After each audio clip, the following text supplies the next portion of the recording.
This week, we travel to the future, where Taco Bell reigns supreme. You gotta watch the profanity, and you gotta figure out what the hell to do with those 3 shells. As this week, we talk about 1993's Demolition Man. Let's go! Flip the switches to maximum amplification as Parker, Dan, and Angela prepare for their operation.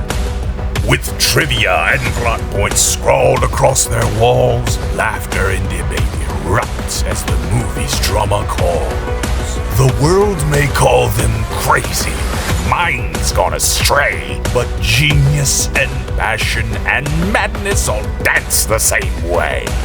Now the show begins to rise from its broadcast realm, and you can open your eyes as we dissect that film.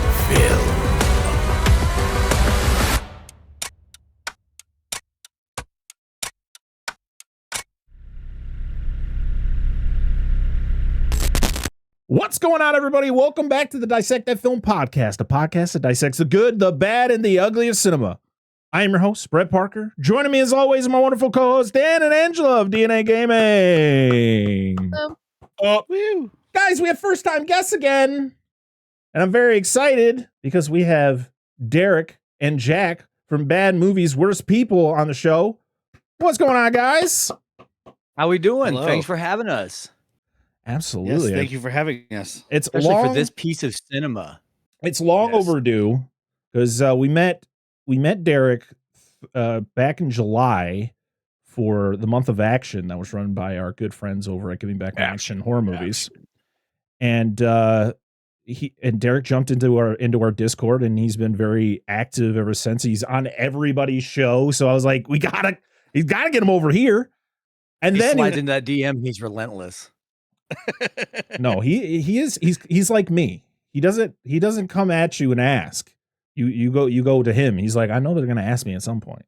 And so that's how it and it was gonna happen. I just had to make sure sometimes I like to pick that perfect movie for, like, especially when it's the first time. Well done. Yeah. Except for if it's like our friend Darren Lumberg, where we're like, do you want to come in and talk about Jurassic World Dominion? That's an introduction to our show. Like, invite to. No, I don't want to talk about that. Well, you don't have to, because we already did. For 3 hours. For 3 hours. Yeah. And so I asking Derrick wanted to come on, and then he was like, well, my co-host Jack would love to come on, and I'm like, fuck yeah, let's do it. And now you're both here. He offered me a day off, which anybody that knows me knows I love those. I love a day off. And he's like, yeah, you don't have to record. I mean, you can if you want to. We're doing Demolition Man, and it's still a day off because this is not a fucking chore. This is a treat. So thank you for having us. Oh, absolutely. Thank you guys for being here. And whoever wants to take the lead, please share with us what Bad Movies Worst People is all about. Bear. Bad Movies, Worst People. We basically, we pick movies that might be considered bad, whether it's box office or it's just something we hate or whatever, and we talk about it. We mostly just have really inappropriate conversations. And if you're going through our list of episodes and you see a favorite movie of yours and you're like, that movie's not bad, these guys are idiots, we probably liked it because we tend to like the bad movies that we watch. Yep. That's why we watch them. I mean, we get a lot of that's flack pretty much what we do.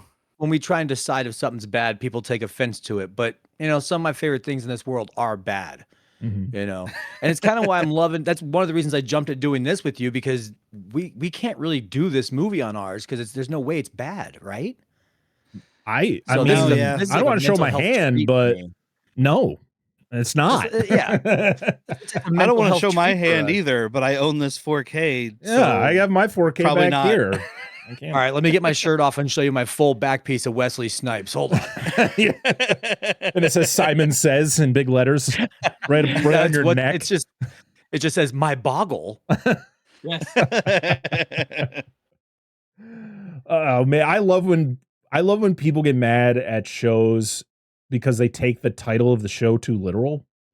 Yeah. They're like, Bad Movies, Worst People. That movie's not bad. Fuck those guys. You're like, why didn't we are worst people? Listen to the fucking show. Yeah. if you really read the title, bad movies, worse people. So we might be saying the movie is bad, but we're worse, so it's okay. Yeah, you're We're making fun allowed of to yourself. cast stones. Exactly. And bad is great, dude. Miami Connection, 1 star, favorite movie I've ever seen. We just did Velocipaster over on the Monster Zone. Hell yeah. 5 out of 5. It's a perfect movie. When a movie movie rules. makes me laugh to the point that I cry, it's a 5 out of 5 automatically. See, I don't even this need is to why see the we're rest of the here. movie. We So- found our You're people. welcome. It's just how it is. We will trash movies. We have no problem doing that, but Oh yeah. people Derek's should not making be us watch a bunch afraid of things. to trash movies because some movies Derek's deserve it. making us watch a bunch of movies that he likes, and so far, stinkers. Uh-oh. Yeah, for my Yeah, birthday for- month, I'm like, friendship I'm picking ended. all my stuff, and they're just like, so far it's been like, well, it started, it ended. Like a Was it- it wa- blasted as- recommendation. It was the movie. There we go. Trademark. It was Future It was. Yes. trademark. Mhm. It's Just a mail it to movie. yourself in an unsealed envelope. Yes. No, not unsealed, in sealed envelope. It's not gonna work if it's open. I so, don't even know the fake law well enough. so for everyone who maybe missed the intro, today we're talking about 1993's Demolition Man. At the end of a century, ravaged by violence, a society of perfect order will arise.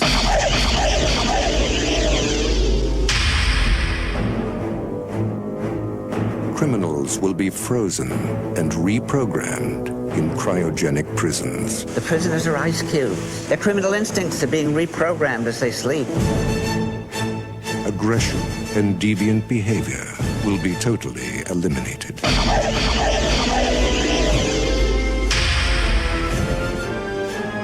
He's a criminal the likes of which you have never seen. In a bad time, he was the worst. I'm gonna love running this place. But in the year 2032, This morning, Simon Phoenix escaped from this cryo facility. We are, quite frankly, not equipped to deal with the situation. amidst a world of peace and calm, We're police officers. We're not trained for this kind of violence. How was the fiendish Simon Phoenix apprehended back in the 20th? In the end, it took just one man, John Spartan. You mean the Demolition Man? The conditions of your parole are full reinstatement into the SAPD and immediate assignment to the apprehension of Simon Phoenix.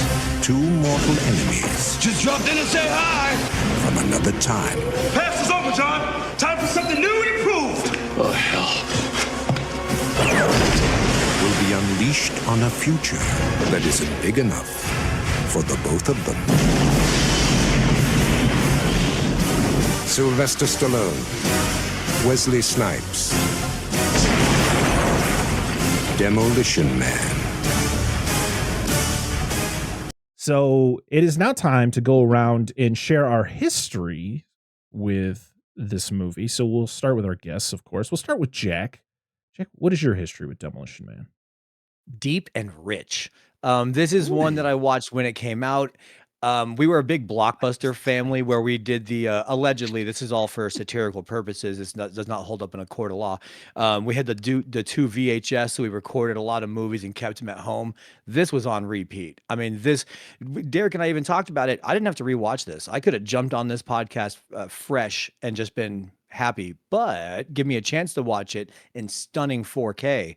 I'm having a good day. Hell yeah, Derek. Yeah, I mean, I've probably saw this movie when I was like 13 or 14, and I liked it then. And I've only liked it more as the years have gone on, versus like Judge Dredd, which this gets lumped in with all the time because it is from the same era. It's a sci-fi Sylvester Both have Stallone, Rob you know. Schneider. Yep. Yeah, but this one has the right amount, and like Yes. this one has gotten better and better to me over the years. Judge Dredd has gotten worse, but still enjoyable. We watched this last night. I usually try to take notes, and when I'm guesting, I just take thin notes about things I want to remember. The last thing I have is when Dennis Leary showed up, and then I just kind of forgot to pick up my phone, and I was just enthralled. I love this movie. Love it. Angela. We listen and we don't judge. This is actually my first time watching this. Hell, you know what? Oh. I wish I could go back and experience this for the first time. So I It envy. was But I wonder why it took me so long to watch it. It was Derek's wife's first time last night, and a little bit of jealousy. I'm like, you get to this is your first time watching it. That's so awesome. So no judgment. Absolutely. Well, you, Dan. Before Dan starts, we were going to cover this for the month of action, but our good friends over at Doom Generation were covering it, and we didn't want to do the episode at the same time. So I told Dan, wait till November. We're going to cover it in November. And Dan was patient, and as patient as Dan could be, but we're finally here to talk about Demolition Man.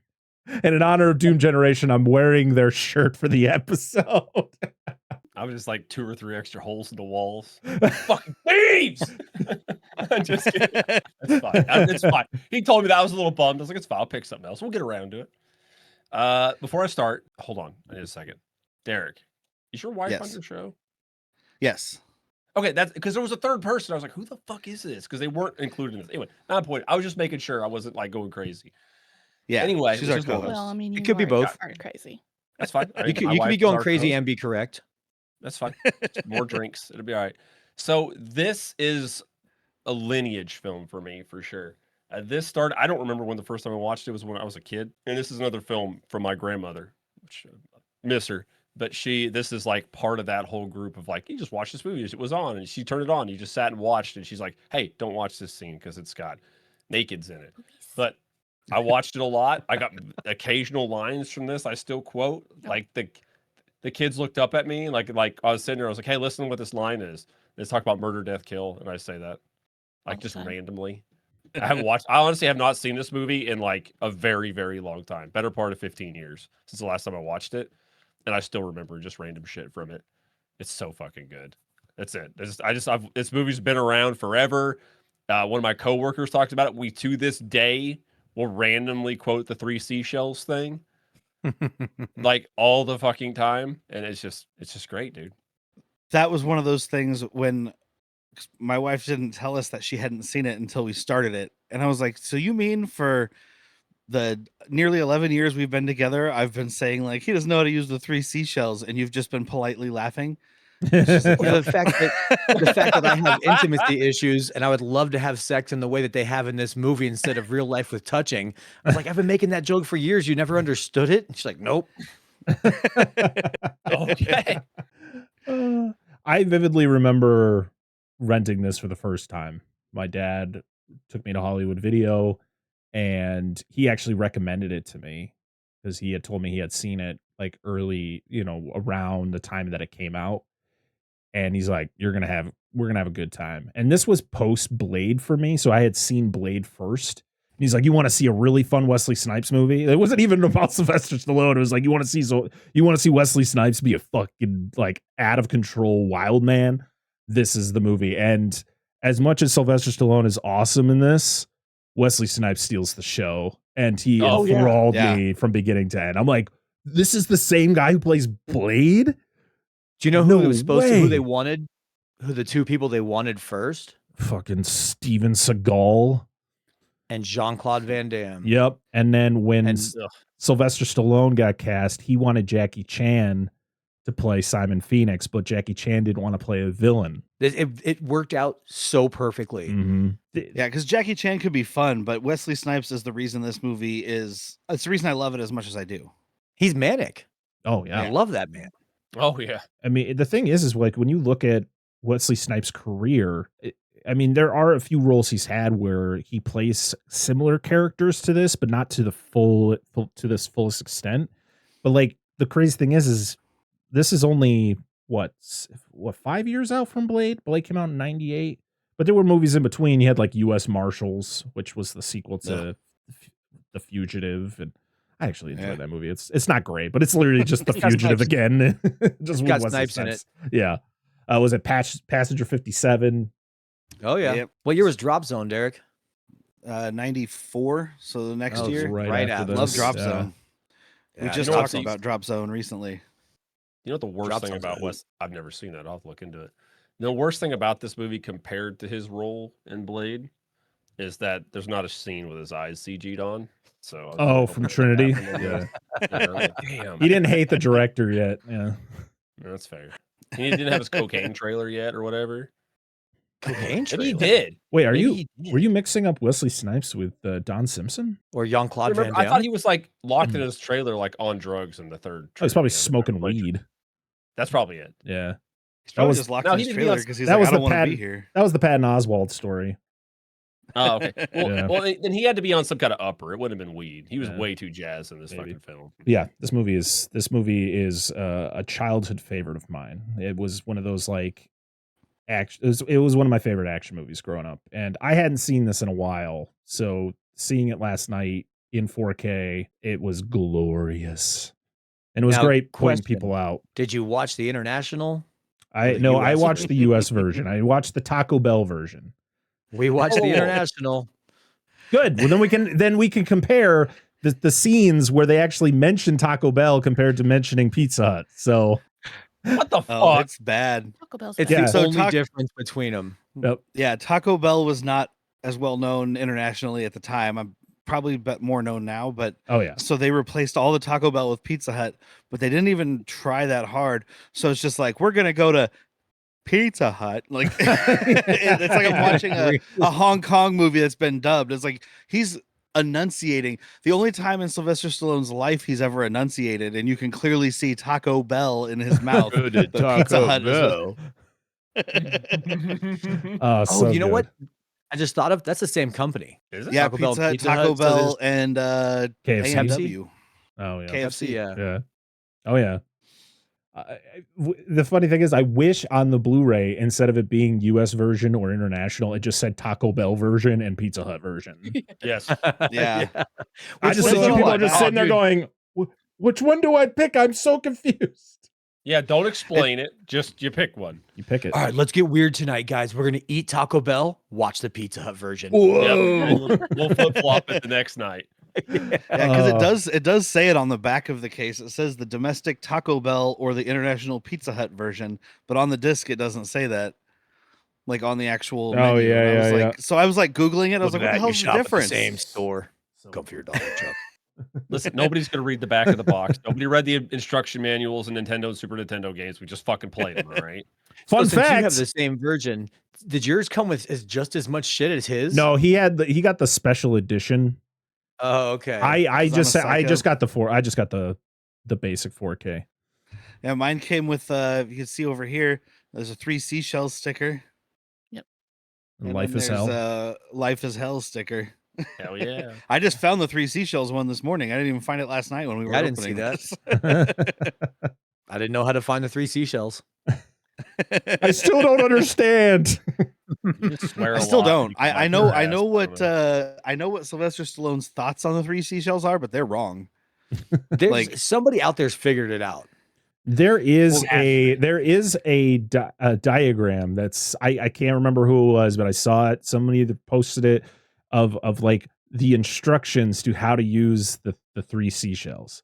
And if you're watching the video version, I will post that picture in the video version, and I'll explain what that picture is later when we kind of come up with our own theories when we get to that point. Well, I know Stallone's thought is that, and this reflects the fact that he eats too much protein powder or something. He's like, you use 2 of them to pull it out, and then 1 of them to scrape it clean. And I'm like, why do you have to pull out your poop? That's not how poop works. Yeah. Well, and also scraping your That butt means there's does something not sound wrong as with you. comfortable as wiping your butt. No. Yeah. No, Scraping it's your not. Honey, did you scrape your butt when you got down there? That took a little too. That was a little fast for my taste. I don't think you scraped your butt well enough. I feel Get back in there and have another pass to that butt. I feel that would be more of a mess, right? Like you're just Yeah. smearing it with a shell. What did I say Yeah. last You night? deal Just with the use your shell when you're stock and buy a done. new one. Exactly. Yes. What is it- what, like, did they not have bidets? Waste of I water. just assumed it was a button. Wasteful, Maybe. yeah. I'm surprised they don't have like some kind of recycling thing. for And it the was a water. terrible idea. I mean, well, yeah, this was a terrible place. It Well, really what was. she said, what Angela, right? Sorry. Mhm. Yeah. Yes. What Angela just said is what I've read people think is like they're actually just 3 buttons. So it is like a bidet system where it's like wash, dry kind of thing. But That's what I. these You're look not like they're actually just shells picking them sitting up. there. Yeah, I was gonna say. It was. Yeah. It stems from the director, like one of his friends having it at his house. He's like, "Well, looks cool and futuristic." Yeah. No, they had the seashells. Look his friend had the bathroom that had the seashell like wallpaper, like the thin wallpaper that was just seashells. Okay. Yeah, a lot of grandparents had those because they were like, we have a house, we have a summer home in Florida, so we need our seashell wallpaper. Oh yeah, we're landlocked. Nobody does a fucking Yeah. nautical theme. No. You're just sitting there thinking, like, is he just sitting there like fucking blazed out of his mind? Like, what if you could wipe your ass with the With a shell? seashell. So Hear me out, dude. The first one scrapes the first one scrapes the large stuff. The second one gets a little finer, and the third one's for rubbing you clean. It's like sandpaper. Ooh, like rubbing you filters. clean. Sorry, this podcast has come down to we're going to scrape our ass and rub it clean. You either don't know how anuses or cleaning works. So you have. I don't know much about either. You have the first scrape, then you have the second to get any debris, and your third one's your ointment for all the bleeding and chafing. The scraping is my biggest problem. We're starting with scraping. It's how I know you're doing it wrong. God, you put them together until a little pearl comes out. You use the pearl as a lint roller. The lint is your poop.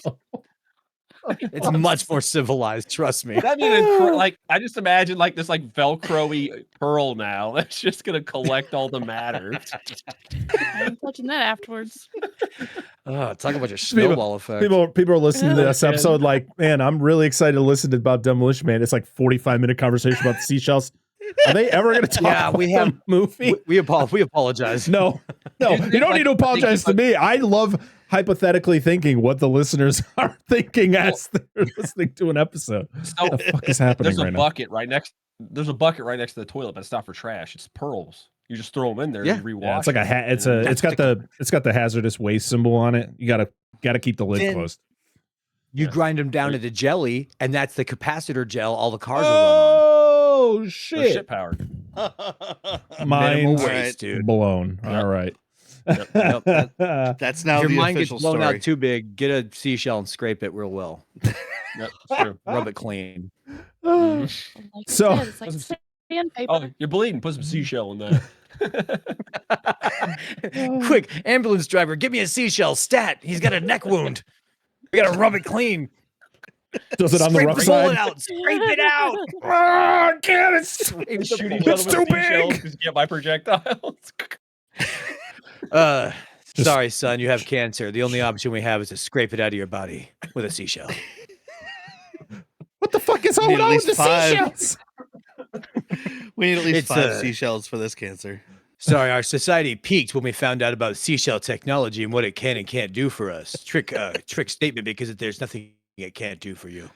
The drug of Society's secretly based around. Go ahead. the drug of Go ahead. choice is just ground down seashells, just snorting them. Oh my God! Oh man, like I think shit. that was like 3 shells worth, dude. Holy Ooh, shit! I know how the 3 shells work now. Oh.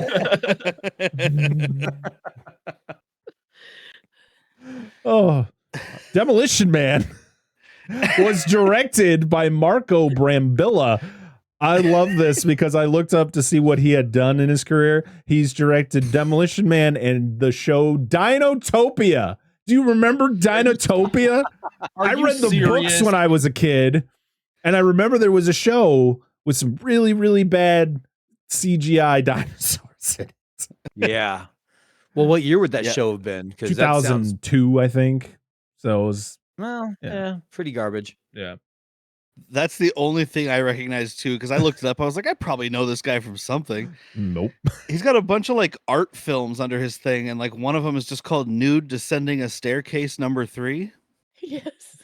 I need And it's I'm just gonna like write that down. It's like a 3-minute. It's a 3-minute or 2-minute thing of somebody going down a staircase naked.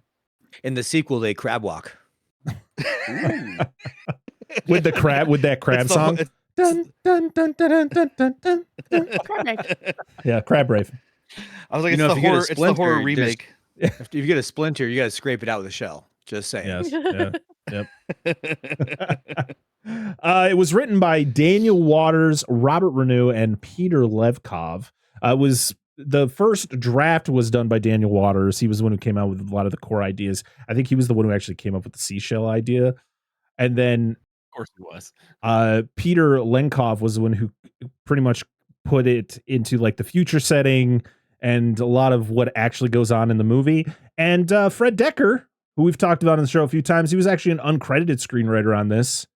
He actually was the one who put the introduction to the characters in the beginning of the movie. So like the prologue, introducing us to John Spartan and Simon Phoenix and kind of how everything starts. Yeah. It sounded like Bane there. Simon Phoenix.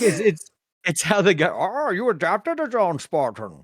It's how the older Zachary Lamb says it when he sees the 187. He's like, Simon Phoenix. It just lives in my brain. That guy's anytime voice. anyone's name is Simon, or anytime we're talking about Phoenix, Arizona, that rings in my brain. That guy never ages, by the way, because he showed up. I remember seeing like Oz the Great and Powerful, which was that weird prequel movie to Wizard of Oz with James Franco in it. He was in that, and then Shame he died. Did he die? No. Sorry, Franco. Oh, he's dead. Okay, he's dead to us at least. Yeah, and he was in like Night of the Museum.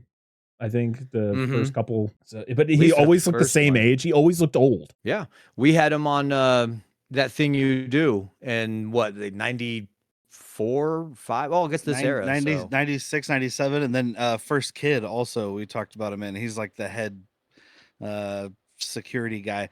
These are the things we talk about, by the way. Things like First Kid.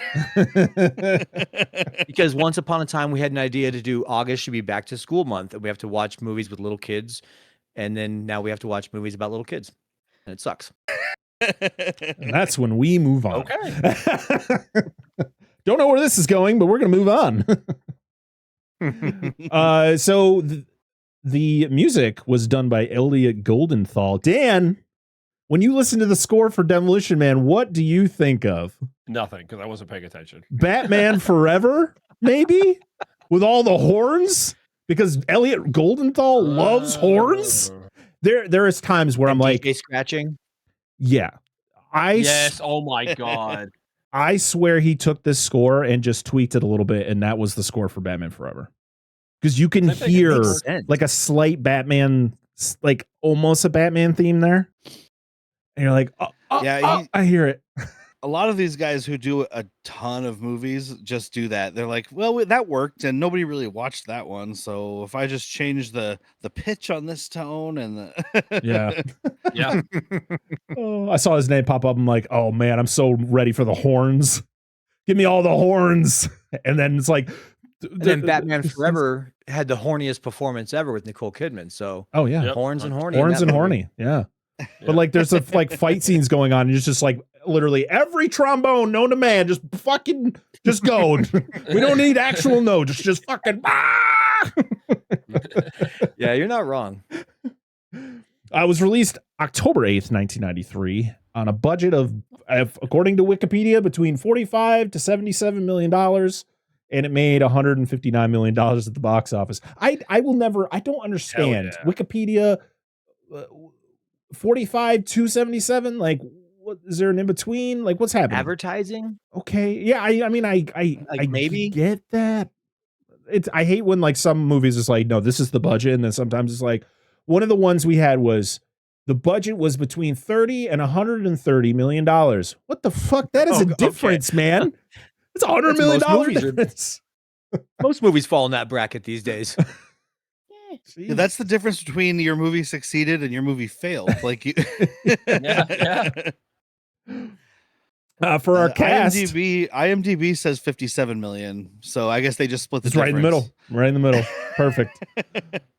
Our cast: Sylvester Stallone as John Spartan, Wesley Snipes as Simon Phoenix, Sandra Bullock as Lenina Huxley. Let's say that 3 times fast. Nigel Hawthorne as Dr. Raymond Cocteau, Benjamin Bratt as Alfredo Garcia, Dennis Leary as Edgar Friendly, Bill Cobbs, who we were just mentioning before, as Zachary Lamb, and then Grand L. Bush as the young Lamb from the beginning of the movie. Bob Gutton, baby Lamb, as stop popping up things. Chief George Earl, Glenn Shaddix as Associate Bob. Talked about Glenn Shaddix before, as he was in Beetlejuice. And he was the voice of the mayor in Nightmare Before Christmas. We've talked about a few people before on this. Yeah. We literally talked about Sandra Bullock like during the month of action when we talked about Speed. Wesley Snipes, we've done all the Blade movies.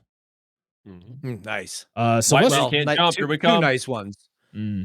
Have we done a Sylvester Stallone movie on the show? I'd say it's about time. This may be the first one. Yeah, I think. Wow, I don't, that took a while. I don't think we have. So many finger quote good ones. I know. We just haven't done it yet. Nigel Hawthorne, I found out he was the voice of Jane's dad in Tarzan, the Disney Tarzan. No fucking way, it is. Yeah, I think most of his credits were voice acting, and that makes sense. He's got a nice, rich timbre. There's some. Did you know Jack Black's in this movie? I did once. Like, this motherfucker called it, and then I was like, all right, maybe he might look like Jack Black. And then the credits rolled. One of the scraps, Jack Black scraps. Yep. I've never seen it before, but we were sitting there watching it, and because we've seen a few movies recently where he popped up in like a nothing role, and you wouldn't have known it was Jack Black because he was nobody at the time, and like it cut past his face like a split second, and I was like, was that Jack Black? And they were both like, no, it wasn't Jack Black. Credits roll, and I was like, I freaking called it, man. Yeah, it's like the realization when you watch Ninja Turtles as an adult, you're like, Sam Rockwell, huh? Interesting. Well, I always think of Jack Black, like the earliest role I remember him, and I could be remembering wrong, so forgive me if I am. But Jackal. Oh, the Jackal. Jackal's with early. Jackal's early. Richard Gere. Sure. Yeah. I know Bruce Willis. And Bruce Willis. Gets his arm because he gets his arm blown off. He's trying to slide in that thing and it blows him. Yep. Yeah. He's also a pretty substantial role in The Cable Guy. Yep. Cable Guy. He's He the was best in friend. I Still Know What You Did Last Summer. The Mhm. sequel. Fuck. Yeah. Oh yeah, he had dreadlocks in that one. Yep. He sure did. Not a good look. Nope. Rob Schneider's in this movie. He's uncredited. Rob Schneider. Really? Yeah, he was uncredited. All right. I don't think he was anybody at that point. Well, that's the right amount then. If he's uncredited and he has one good line, then that's the right amount of Rob Schneider. Yeah. He doesn't know how I to use the agree. 3 seashells. That's understandable. I love the origin of this movie where it was Peter Lenkoff literally like, I got the idea because I really liked Lethal Weapon and I wanted to make a Lethal Weapon movie. And I really was intrigued by the stories of celebrities being cryogenically frozen. Because it was like the whole Walt Disney, was frozen after he died. He's not actually dead. That's just his head. And then supposedly while he was thinking of all of these things, he was driving and the Police song Demolition Man was playing and it was skipping. So it was constantly just playing that same song over and over again. The version you hear in this movie is actually a re-recording from Sting himself. Yeah, it's a solo thing. I think it suffers. Yeah. Because it's not the original, man. The originals are always special. Are you looking for a movie podcast with deep dives, interviews, and thoughtful film analysis? We ain't got none of that. What do we got? You want to hold the bucket? Right, I'll hold the bucket, sit in the I'll cuff just chair. stand there with I will never blink. I'll just be there holding the bucket. I will like, never blink on her drapes, most likely. You look like a drape jizzer. R.I.P. that sweet, sweet pussy. It is known that Jessica Tandy had the sweetest pussy in Hollywood. If you don't know, Google it. Don't Google Jessica Tandy's pussy, you guys. Don't do it. Don't do it. Doom Generation. Available anywhere you find podcasts. But yeah, I think it's time to hop into the plot of Demolition Man. Are we all ready? Oh yeah. Oh yeah. Oh yeah. All right, it's time to dissect. Dissect. That. Boom. That's my best Sylvester Stallone you're gonna get tonight. That's right. You just gotta put less lip into it. Yeah. Don't do it. Are you having a stroke? Like you, I mean, the correct voice then. You got punched in the face like 16 times, but all on the same side. You gotta kind of bust her up the things. Adrian. You gotta wipe the Adrian too? Oh, I'm the Tulsa King now. What? Look at me. I'm the Tulsa King. Dude, he looks like a monster in that show. He is He is looking rough in that show. I just think every time I watch this movie, it's like it's whatever. At the end of this, when the explosion he's running, he's just like his lips is gonna snag on a piece of the fucking scenery, and like it's just every fucking time. Well, he was filming this. It overlapped with Cliffhanger, so maybe he had a little frostbite going too to give it a little extra less feeling. Could have. Got yelled at by John Lithgow all day. Are you insane? No, you're the one supposed to be insane. Warm yourself up with Progresso soup. John Lithgow has to be one of the nicest people on the planet and is so good at playing some of the most evil people you will ever see on film. Was it Ricochet? Ricochet, Raising Cain, anything De Palma in the 80s. Their chicken's all right. Well, I know we're trying to get into the plot, but that was literally what I put in my letterboxd review was Wesley Snipes in this is doing his best John Lithgow in Ricochet. Mm-hmm. Like, because John Lithgow is insane in that movie, and Wesley Snipes is like, I saw that movie. I can be John Lithgow. I can be insane. Yeah, sure. Go get him, trooper. And then Sylvester Stallone's like, I could be a Denzel Washington. Like, don't do that. Don't even try. Please don't try. King Kang ain't got shit on me. But if there was a glass table, King Kong could shit on me. As the rumor goes. Okay. There's a rumor that he likes getting glass bottom boated. Okay. Hey, and that's you know the name what? that I call that. No judgment. You know, do what you enjoy. Yeah. If it's No, we not don't kink shame. If it's not hurting anyone. Yeah. If it's consensual poopings. Yeah, exactly. Just keep it to yourself. Hire a good maid. Oh, so the movie starts in Los Angeles in the future of 1996. This is just what Los Angeles is like right now. Like, I'm sorry, it really is. Well, it's just like Predator 2. Remember, Predator 2 was in the future of 1997. Yep. And it looked like Detroit. Here. Yeah. Well, I thought this was maybe a shared universe with Escape from New York, because that's 97. That's when it takes place. And it's like dystopian, everything is destroyed. I'm like, this is just the other coast. Yeah. Mm-hmm. Yeah, pretty much. Yeah. They cover that in the other movie. But the other thing is we're only in 1996 for like 10 minutes. Yeah. So yeah, LA is looking rough, but I guess it's just a section of the city that is like this. It's like sanctioned off. So it's like Escape from New York, where it's Wesley Snipes. It's his block. Yeah. And people are coming in there and messing with him. Everyone learned to stay away except for you. Yep. And because there's hostages. Gotta save the hostages. And we meet John Spartan. And he is John Demolition Man. John Demolition. How many times are we gonna hear the title of the movie in the movie? Yep. I think I had a tally in my notes. And he is hunting Simon Phoenix. And it's like, send a maniac to catch one. Which is a line he says multiple times. It's effective the first time, and then when he says it the second time, like, well, we got it. Got it the first time. So this guy keeps talking to himself. Why are we thawing him out and sending him to catch criminals? He's calling himself a maniac out loud. He's doing one-liners by himself. He's like, dude. he's actually clicking onto the walkie-talkie. He's like, send a maniac to catch one. It's like, John, you don't need to tell everyone. Stop. As your commanding officer, I'm telling you, stay off the comms. Your job is in jeopardy, John. Also, track these. We will not have a good standing in court. Please stop. Also, though, when you walk into a room when you're trying to like sneak up on something you're trying to catch, maybe don't run into the room and go, Phoenix. You're like, all right, well, now he knows you're here. You're not.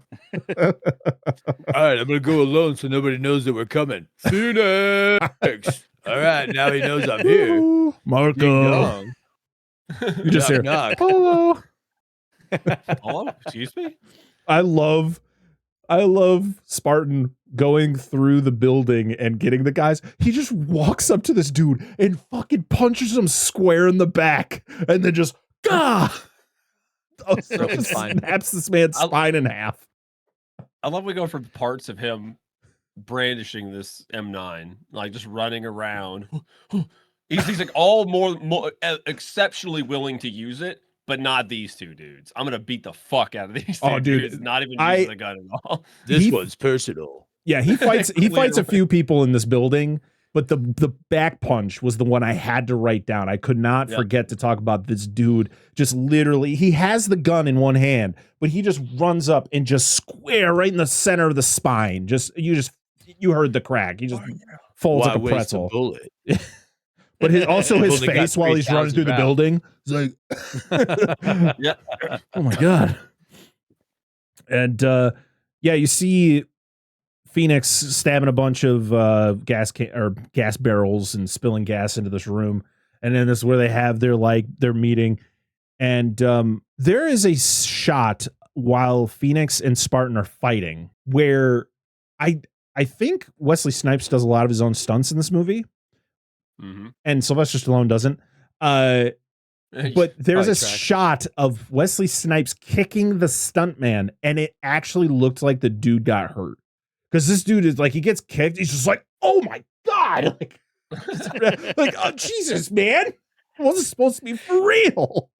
Did you hear the story of, I think it's Rocky IV, when Sylvester Stallone asked Dolph Lundgren just to hit him? He's like, just hit me, dude. And then he had to go to the hospital for a bruised heart. So I think that's kind of maybe the same situation. The stuntman's like, come on, kick me. Oh my God, Wesley Snipes just kicked the fucking life out of me. Oh, so I've crapped myself and had a heart attack at the same time. I went into cardiac arrest. I need to see a cardiologist. From what I read, Wesley Snipes was a black belt in. Yeah. I don't know if it was karate or it was, one of the fighting styles. One of the martial arts. And he was doing kicks and punches so fast that it didn't look good on camera. So they actually told him to slow down his kicks and his punches, which made it look awkward when you would watch the movie. Like he looked like he didn't know how to fight. It was the same on Passenger 57. They had to tell him to slow down because it wasn't registering. It's crazy fast. So when they were doing Blade, they're like, we need to invent cameras that can actually catch Wesley Snipes being a badass. Wesley Snipes, he helped move along technology. He's too damn good. Well, you remember like watching the first Blade when he would do like certain moves and they were super fast. You're like, holy shit, that's so cool. Then you find out like, no, Wesley Snipes could do that shit for real. Yep. Do you think they just he just couldn't pay his taxes. Well, taxation. Open his eyes. So. Different movie.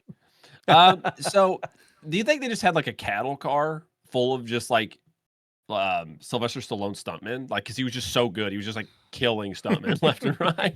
They're all just like running into each other in like the back of a trailer. And then they're just like, it's like letting out a bull. You're just like, all right, 1, 2, 3, go. Don't let them all at once. Whenever they feed it, they drop. Job opening. Yeah, when they feed him, they just drop in a cow on a crane. It's fucking like the raptors in Jurassic Park. They're fools. Wesley Snipes don't want to feed; they want to hunt. Yeah, it's exactly. They're just being. It's all injected with human growth hormones, so they could match up with Stallone. But my favorite thing is when they fight and John gets the last punch and then he carries Simon out of the building. He's got him across his back. He's like, you know what I would have appreciated? If he would have started swinging him at henchmen using his God to kick somebody, would have been over his head, swings him and just throws him. Hey, he's unconscious the whole time. I want to point something out here from a physics standpoint. This just bothered the fuck out of me. We were watching this. Angela can attest. Remember when he's like threatening to light the gas on fire? He's like, "Whoa, light the gas on fire!" And I'm like, "Dude, that would have gone up a million." He was so close to the fire. We to the talked gas. about it. Yeah, we talked about it as well. Yeah, so the for fumes are what's flammable. The fumes are what's flammable. Yes, dude, he was like this close to the gas. Like what? Huh? So we have a Star Wars podcast where I can explain anything with just the Force, right? Yeah. Same thing here. The Snipes. Yeah. It works because it's him. If it was anybody else holding this torch, but he's so cool that it actually cooled the temperature of the gas until he was ready to light it. Yes. No. What if Except for when he lit his cigarette and burned it? Because he allowed the cigarette to be lit. Exactly. Mm-hmm. The cigarette's like, choice. Oh, can you light me, please? Like, yes, he's all powerful. I want to see a movie of him playing like Balthazar of the Three Wise Men, and it's like a kung fu movie for the Three Wise Men to go visit Jesus. I'd watch it. 100%. I'm not even I'd religious, fight dude. their I'd way to watch the Jesus. fuck out of that. Gold, frankincense, and mow you down. So this is when we hear the name of the movie in the movie. And they're like, it's John Demolition Man Spartan. That's why they call you the Demolition Man. I'm like, Jesus Christ. Because you're a demolition man. Like, yeah, I mean, yeah, I guess. And you find out that all the hostages that he was there to save, they were still in the building when it blew up. So John is responsible for their deaths. That means I did a scan though. Look, there's no hot signature there except for Wesley Snipes, hot as fuck, by the way. But that was it. I couldn't find nothing else. Yeah.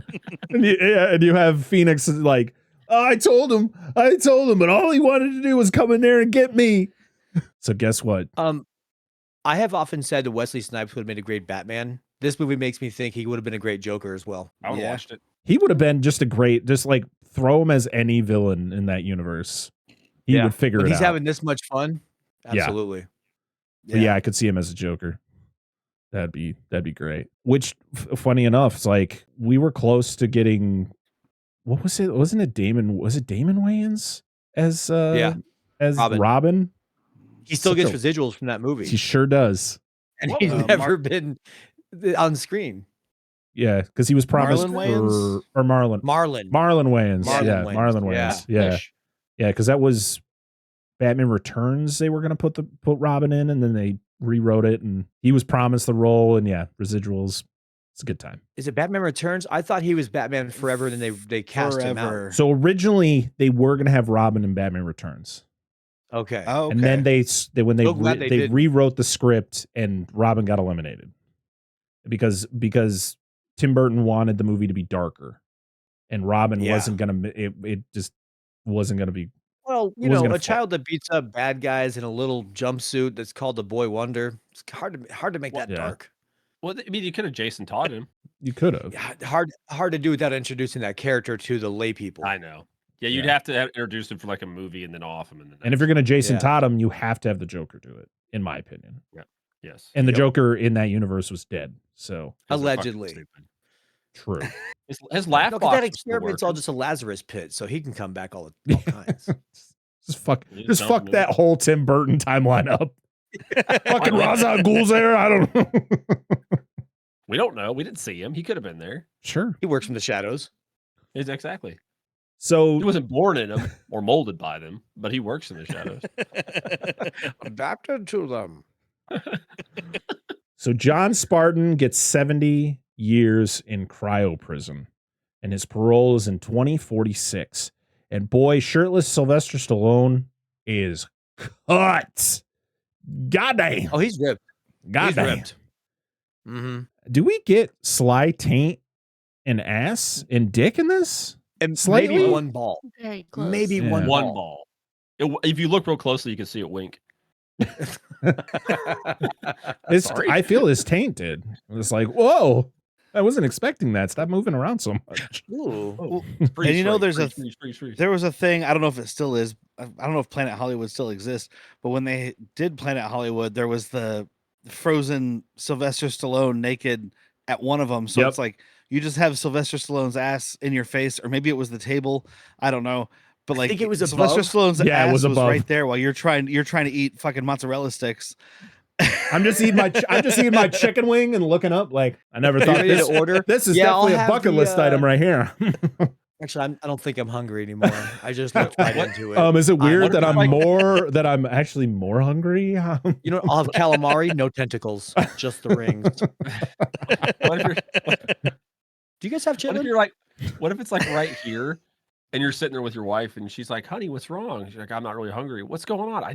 Sylvester's staring at me. It's like, but his head's over here. I'm like, that's not the problem. It's the fucking anaconda that's staring at me. I made direct brown eye contact. Oh, this is terrible. Honey, don't stare into it. I winked, and it winked back. So vexing. It looks like he didn't know how to use the 3 shells even back then. Oh, look, honey, they have Klingons here. Endless material. endless. The cryo sequence is terrifying though. Like him, like in that little container there, and then it's filling up with that liquid. I guess according to Sylvester Stallone, it was a terrifying experience because he had to do it a bunch of times where he actually had to be submerged in this liquid. I'm like, not this guy, man. And then, but the greatest thing is when they actually do the freezing part, and his face is like. But then they like go back over it and they kind of fix it. They're like, we don't want him to look that goofy every time we look at him. Yeah, that's just weird. He's lucky James Cameron didn't direct this. He'd been dead. or almost dead. Yeah. It's only almost dead for of his actors. He's like my best friend, Sylvester Stallone. Fuck you, Sly. He's mostly dead. Yeah. He said to Blaze. So we then fast forward to August 3rd, 2032. Almost there, guys. Almost 7 years. Yeah, it's crazy. I got to tell you, man, my van is not looking this good. Nope. We need some nicer looking cars. You know, we got the Cybertruck. Thanks a lot. Gross. Gross. It's a shape. It's a thing with wheels. Sometimes somebody told him the cars are supposed to have like nice lines, and he's like, "Cool, straight lines are best lines." He's like, you know what? I see door stops. I think I could drive one of those. When I was a little kid, I used to play with an eraser and pretend that it was a car. So when I became an adult, I made it. It was a picture of that he had drawn as a kid. It's just like those generic blocky. This is what I want to do. No, he let his kid X23 or whatever design the car. Yeah. Oh, we're in so much trouble. Fucking X23. A mutant with that much money? My God. Oh my God. So is this the warden of the prison? Is it the same guy from when Spartan was put into the cryo sleep or whatever? Oh, is this the same Smithers? It could be. Because he's older. Because when we first see him, he's somewhat young, and it's only been 36 years. Yeah, we know Zachary Lamb. So that's something Derrick's wife kept pointing out. She's like, all these older people, like, how did you manage in your time? You were there too. Yeah. You know, you're 74 now. So 30 years ago, you were in your 40s. Like, you remember the bad times. They were just so pampered that they've forgotten the before time. The second that John Spartan and Simon Phoenix went into cryo, life just got better. Like the next day. Yeah. Wow. When you put a guy away called the Demolition Man, things are looking up. I can breathe without coughing. It's crazy. Sounds a little brighter this morning. So we meet Lenina. Is it Lenina? Is that how you say her name? Lenina Huxley? Lenina Huxley? Yeah. I mean, they just call her Huxley for but that's what I'm going to call her because I don't want to keep saying her name. She calls and she's bored with the state of prison life. She wants excitement. She wants crime. She wants people shooting each other. She just wants chaos. And this world just doesn't have that. Just tell her to move to Detroit. You think Detroit made it? Or Chicago? Actually, you know what? Detroit probably thrived because it was already in this state. It's like this ain't new to us, Playboy. It's already over the hump. I was saying, is this Taco Bell's? Is this in the RoboCop universe? That's what I was going to say. They've just got RoboCops. They didn't do all this like super peace stuff. They were just like robots. You down with OCP? Yeah, you know me. Yeah, favorite dog. So we see like futuristic graffiti, like the thing that shoots out of the ground and sprays the graffiti on there, which is the Life is Hell. Banksy has gotten lazy. Yeah, and then there's another one that just comes up and just erases it immediately. Or no, it's those little bars that come out of the wall and they like zap it away. What's the point of the graffiti? You know it's gonna get just fucking zapped right out of here. But then we go underground and we see Dennis Leary down there with his gang of misfits. I guess Jack Black's in the scene along with other scenes that we see Dennis Leary. Dennis Leary and his gang of in his underground tunnels of misfit people. Santa, we gotta go save the misfits. Nobody wants a Dennis Leary in a box. I mean, it's not that different from the 90s. Dennis Leary's Bounce. Yeah, that's right. Remember, he had that asshole song that everybody loved. Everybody, Myself included. It was good. It was actually pretty good. Yeah. And then we see Rob Schneider. We don't give a shit about that. Rob Schneider is a police officer. Blue. Rob Schneider is a stun baton this summer. Hey, boy, does he suck. Talk about stunning. You're going to wish you had a stun rod for yourself when this movie comes out. Open Just wide. buy the ticket and stun yourself. Take a nice nap. Oh my god. So we meet Bob Gutton as the captain. He always plays such an asshole. He does. I mean, he was in Shawshank. He's been in a lot of shit, and he's always such a douche. Yeah, you know what? I'm kind of struggling to think of one thing that he's like at least decent guy in. I'm gonna click his name and I'm gonna go through his filmography real quick. Because we had him, we did one with Patrick Swayze, rest in pictures, Fatherhood. Yeah, and Fatherhood. he's a shitty warden for a juvenile detention center, Oh, which is really? misappropriating funds. Like he's just not a good fucking. He always plays a bad guy, and I think it's just his face. Like when you think of him in charge, as soon as he comes out, you're like, all right, who you betraying? It's like Gary Oldman. Love Gary Oldman, but when he's on set, I'm like, all right, let's keep an eye out for that Gary Oldman. Is that the same with Clancy Brown? Except for when he's Mr. Krabs, because you don't see his face. Yeah, I mean, I don't know. I trust Clancy Brown. Maybe I'm a fool. Maybe I want him Maybe to you hold trust me. him long enough for him to kill you. That's fine. Yeah, That's a good. We all that's got to what go it is. sometime.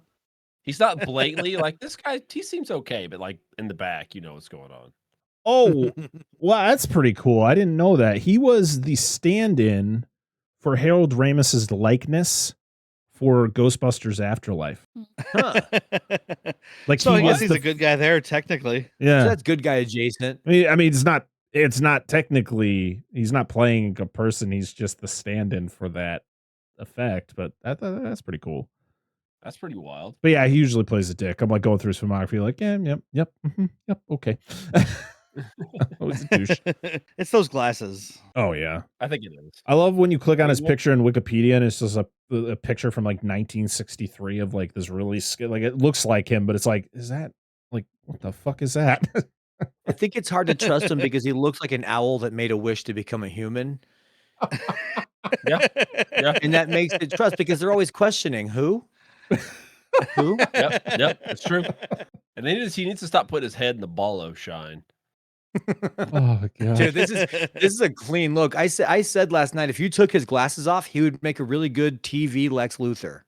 Yeah, he would. 100% he would. But yeah, we find out that Huxley, she has a fascination for like the 20th century.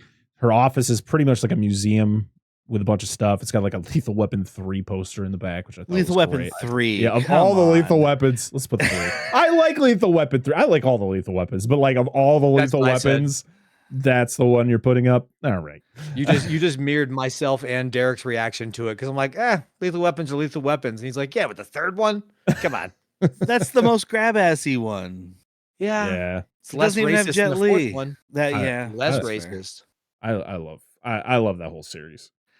I still watch that's all like an 4 every- of them. That's like an every 2 or 3 years binge for me. So I watch all 4 of them. I'm just saying it's like a 1-2 up here and then like a 4-3 just because Jet Li. Oh no, it I goes don't even 2, remember. 1, 4, 3. It's not arguable. 2, 1, 4, 3. I don't even remember who the bad guy is in 3. So Jack something. Some guy. A guy. Yeah. it's usually He's a an Jack. He's an ex-cop named Jack. He's a co-op. Oh, speaking of Tom Atkins, Tom Atkins is in Lethal Weapon. Yeah, the first one. Correct. Yep. So Simon Phoenix is up for parole before Spartan. Very confused on this. All right. Well, he was October. arrested. He was arrested 10 minutes before, so it goes in the order of when you were arrested. Yeah, but the thing is, this is 2032, and John's parole is 2046. It's a society he- run by white guilt. Yes. Yeah, I guess That you're is right. true. Yeah. All right. Oh. They're like, all right, he's plenty rehabilitated. What did we put in there? He's now a murder machine that can hack our entire systems. Early release for me. Yeah. I love that the warden is got trying rid- to be tough while he's like talking to him, and he's mocking him in Spanish, which nobody on the crew knew that Wesley Snipes could speak Spanish. So he just started doing this, and they're like, "This actually is pretty fucking funny." Keep rolling. This is phenomenal. This is so good. This is a freebie. And he beats the shit out of everybody there and removes Teddy Bear Smithers' eye to escape. And now he has 3 different color eyes. He does. He does. I like how we had How'd to you watch know the password. Oh. I wish I could tell you. I love though that we had to watch that pen fall in slow motion. Like it's going to be used, but like, why are we focusing on this so much? 4K, baby. So a code 187 MDK starts flashing. Sounds are happening. What does it even mean? Adrienne Barbeau's voice is all over the place because that was the voice of the computer. Oh, nice. I didn't know that. That's awesome. Yeah, she's also the voice of the computer in The Thing. Which is yes, I did know that. And so they're like, "Oh my God, that's a murder, death, kill. We don't know what to do." Because the cops literally have never dealt with anything like this. They're all incompetent. They what did they every one of them. Did you write down the amount of years they said since they had an unnatural death? September 25th, 2010. It's a good streak. That was that was the day after my 19th birthday. I would assume that. Well, that's got to be around the time of the quake because they refer. Well, I hope Yes. that birthday gives you happy joy feelings. Yep. Sure. I don't know. Mellow greetings. I mean, what the fuck they say. Yeah. Be well. Be well. Be well. We talked about it, and like this is maybe a little too deep, but like this society be tough to live in for people like myself that enjoy chaos and struggle. Like, yeah. The sad thing is there would still be a suicide rate because their therapy is Chat GPT. Yep, it is. Like that's all it is. It's like you're a great person and you look great today. No, I need someone to tell me like, yo, dude, slow down on the freaking beers. You are getting a little paunch going and your cholesterol is way up there, pal. And not only is it Chat GPT, it's telling them stuff in emojis, which I found hilarious. Yep. It's like shortened things that are little animations. I guess it's more like GIFs, but it's like you're great, GR8 with like a fire emoji after it. I'm like, calm down. It's so We'll be there again. I love though when Phoenix goes up to the computer and it's just like he's supposed to be super smart. He's supposed to be able to access these computers, but it's just his fingers doing this, just like pounding the keyboard. I'm possessed. Yeah. Love it. He tries to get the gun. He can't get the gun. And then the cops show up and they have to read off like a cue card. Yeah. What do we do? He's not Siri. Dude. Yeah, he's not responding. It's a freaking Siri.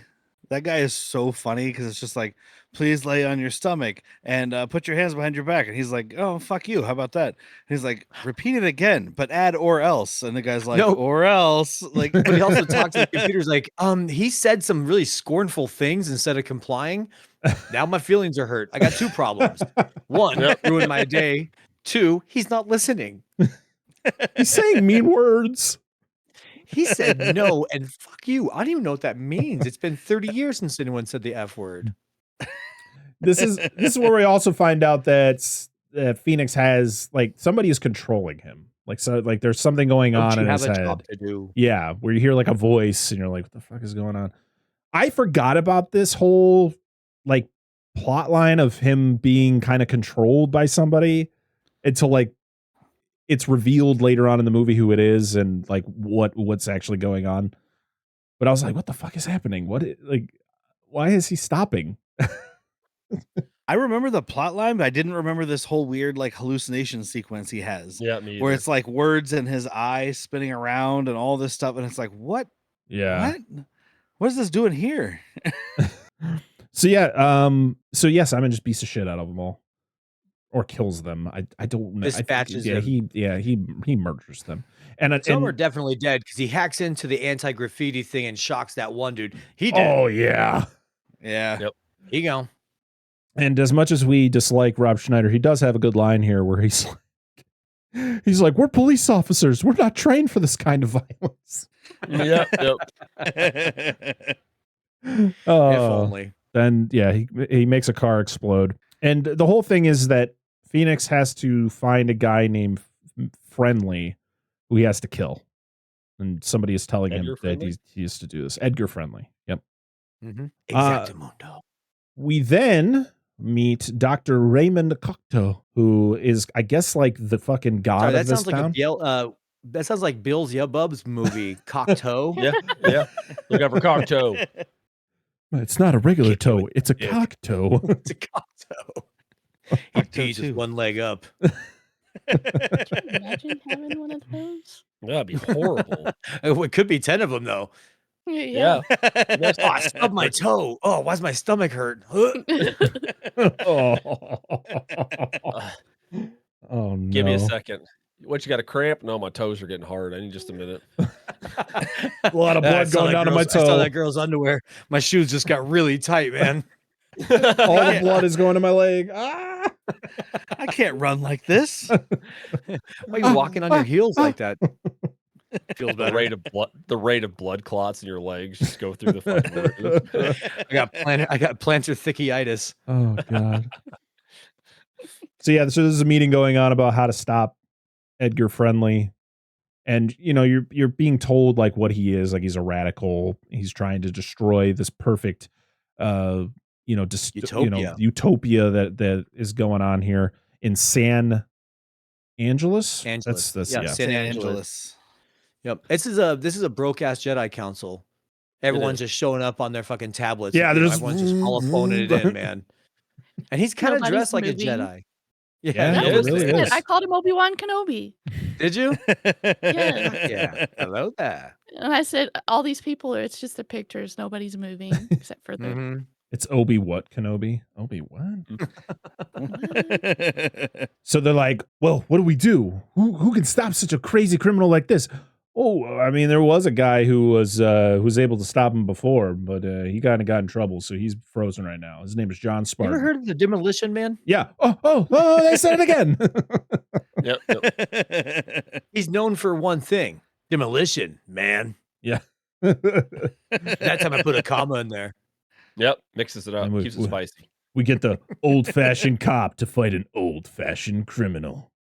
God damn. Have you ever heard the term "send a maniac to catch a maniac"? I kind of coined it. Yeah, I said it a lot over the radio, and I wanted everyone to hear it, but probably I got shouldn't have said tattooed that. on my fucking chest. Yeah. Oh, and this scene where Cocteau is talking to all the iPads is where the first time we hear "enhance your calm," which is something I need to remember for my life because it's like it's the future version of "chill the fuck out." It's like, dude, enhance your calm. I'm gonna tell you right now. You ever say that to me, I fuck you up. I will lose my shit on you, dude. If we're in the middle of an argument, you're like, "Yo, Jack, enhance your calm." Throwing hands, dude. I'm coming at you like a fucking spider monkey. Enhance your fucking face being punched. I'm gonna need you to enhance your calm, man, and then you just run away. Oh my god, that had the opposite effect. Oh my, he's really hitting me. Oh, there's so much blood. This isn't calm at all. This is terrible. No one, give me some seashells. I'm bleeding. I think I'm blacking out. Somebody give me a seashell to bite on. I don't want to swallow my tongue. So they gotta chisel John Spartan out of this big giant block of ice. I just wanted them to just be like tick, tick, tick, tick, tick, tick, tick, tick, and just like around his body and just woo. Yeah. Make it really close. We want to do this is a hand job. This isn't a laser job, it's a hand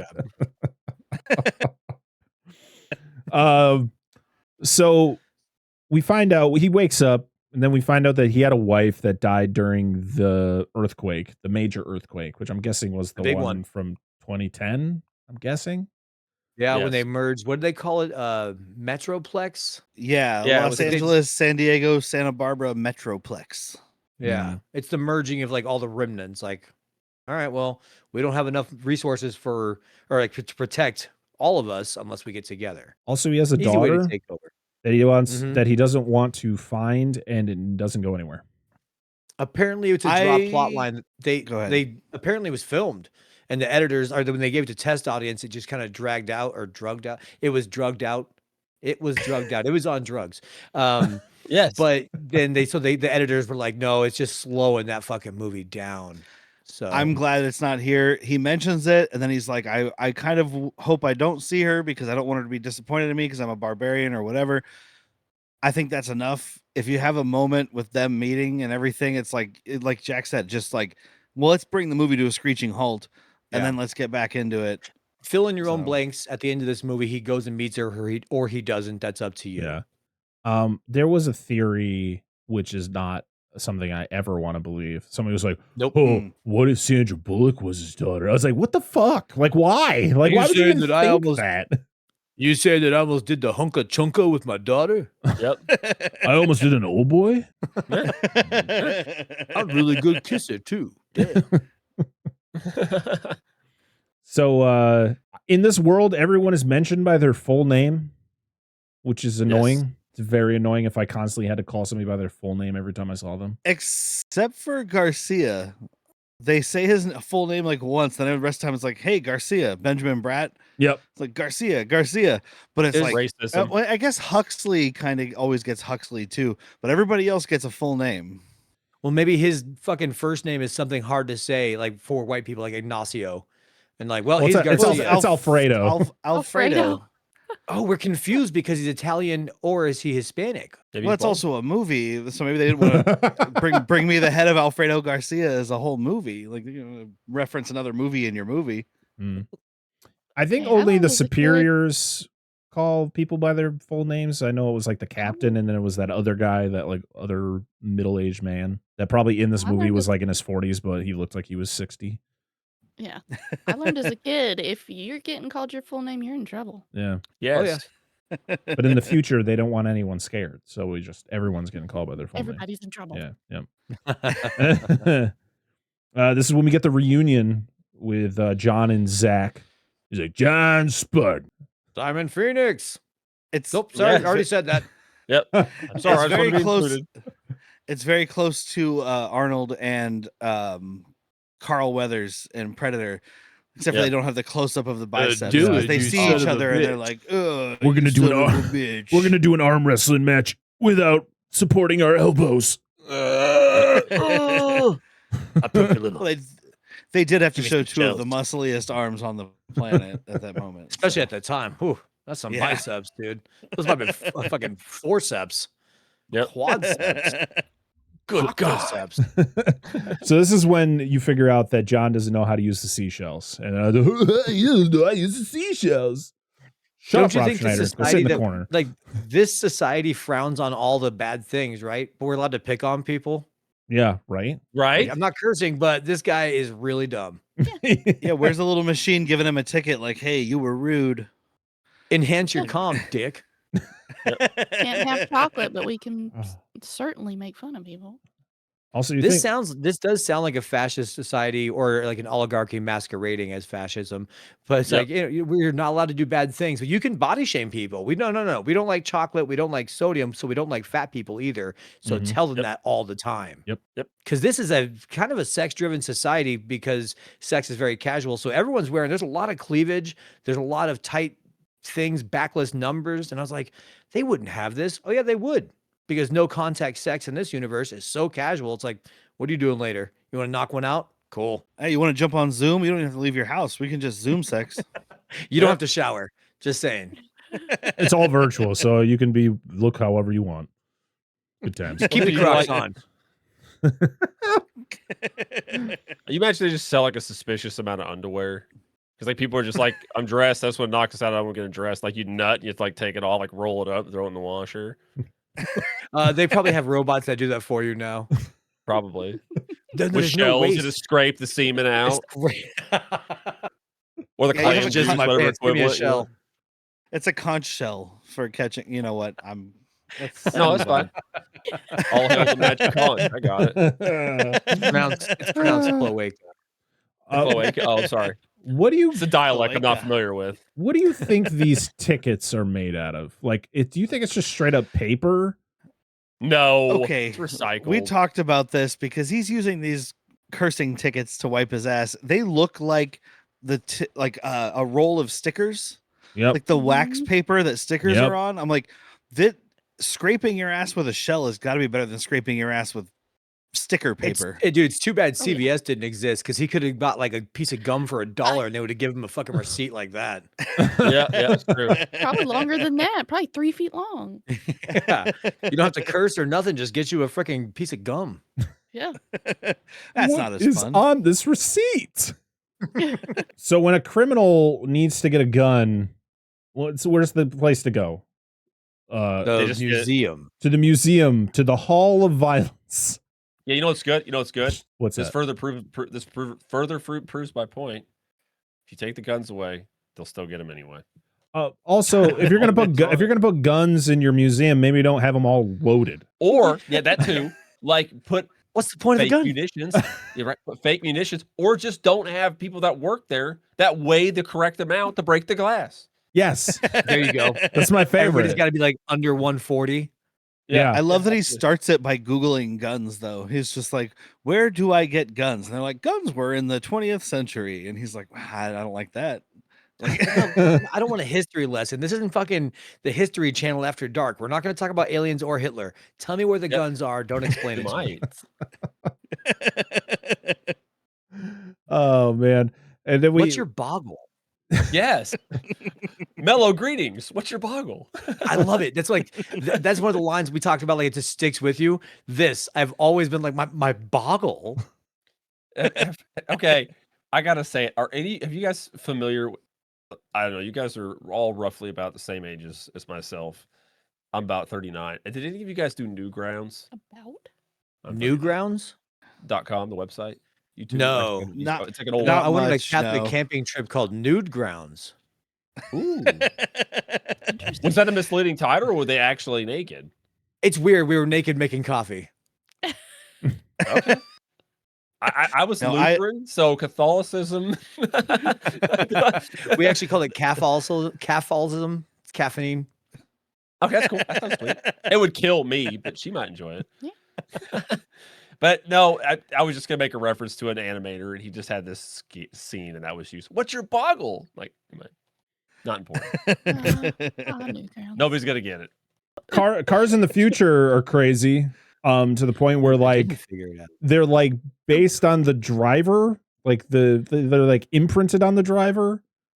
It's got its own like auto drive setting and all that. I just love it. It's just like weight balancing. Yeah. Oh, John just goes in there. He's like, I'm driving. And then it like doesn't work for him because there's like 5 screens. He's like, okay, you're driving. These Elon mobiles that like self-drive, but also like, you do have cars now. We're actually a little behind the times, I think, because they're not going to be nearly as good. But you get in and you're like driver number 1, and it changes the seat and all the stuff for the driver. Yeah. I'm not in that tax bracket, but those cars exist. So we're not that far off. They were actually kind of prescient on that one. I enjoy his audacity to be like, look, I don't know this is a self-driving car, and I don't know this city or metroplex. I'm driving though. Yeah. Just because he's figure out where to go. It's because he's big tough guy. I'm a man. He's big tough I'm guy. the Demolition Man. I'm man. Yeah, I'm not. The end of that is man. It's Demolition Man. Okay, yeah. I'm driving. Ooh, that's the sequel, Demolition Woman, and Stallone is retired, but Leanna Huxley is still just like, she's like, nah, I got this. I've learned from the best. Sorry, in this day and age, we'd call it Demolition Person. Yeah. I like that. You gotta be PC. Demolition Man. This sequel should have come out in 1997, so we're still it's fine. Yeah, it's a retroactive. No, but if you make it now, it's called Demolition. Yes. Demolition. I'd watch it. Demolition. I'd watch it. There is no man or woman at the end of that. It's just Demolition. It's just Demolition. Start writing it tonight. Oh man. So the music that everyone's really into is old commercial jingles. Oh. Yes. Yes, we did this. And is Armour hot dogs. We sang it. Me. We sang it like out loud during the scene. You're singing it. Well, I guess this is your first time watching it, right? So you haven't seen. Oh, so you're singing it from the fucking actual commercial? Yeah. Yeah, I know. This is a real thing? Oh, I don't like that. Oh, well, yeah. I know it's a real thing. So the fun, like traditionally. Go ahead. Oh no, I told Jack, because Jack was like, this is my personal hell because he hates commercials. I was like, yeah, but right now we do this. right now we do this. People go to YouTube. I've done it where I'm like, oh, let me look up this Nerf commercial from 1992 or this whatever. But I'm not gonna listen to it as my radio station. I'm like, you remember this fucking wacky commercial? Do you remember that one where the guy from People Under the Stairs can't remember that Aaron Burr, or he remembers that Aaron Burr was the president, but he's got peanut butter in his mouth and he doesn't have any milk? I'm gonna go look that commercial up. I remember that commercial. I fucking remember that commercial. It was the commercials were the best part of the Star Wars Holiday Special 4K we bought. Oh yes, because they're 1978 or 9 commercials. Those are delightful. Wait, the holiday special is on 4K? Not if you donate officially. to the right person. Oh. Somebody released like them, shit. but let's put it out there. Somebody released them, but the donations went to St. Jude's, and I'm just gonna throw that out there. So okay, there's not some guy out there making money being a jerk. He's actually donating all that money to St. Jude's. So about a quarter of it goes to St. Jude's, and like the other one goes in his pocket. Don't worry, it's well, probably, but some of it goes to St. Jude's. better and about that's what's myself. important. No, I'm just fucking around. People do what they want. St. Jude's got me 4K. Son of a bitch, I of knew some it. Star Wars holiday special. That's good. I like that. So Phoenix gets a gun, but with the help of a body. Phoenix. Yeah. You just I can't not. I'm sorry.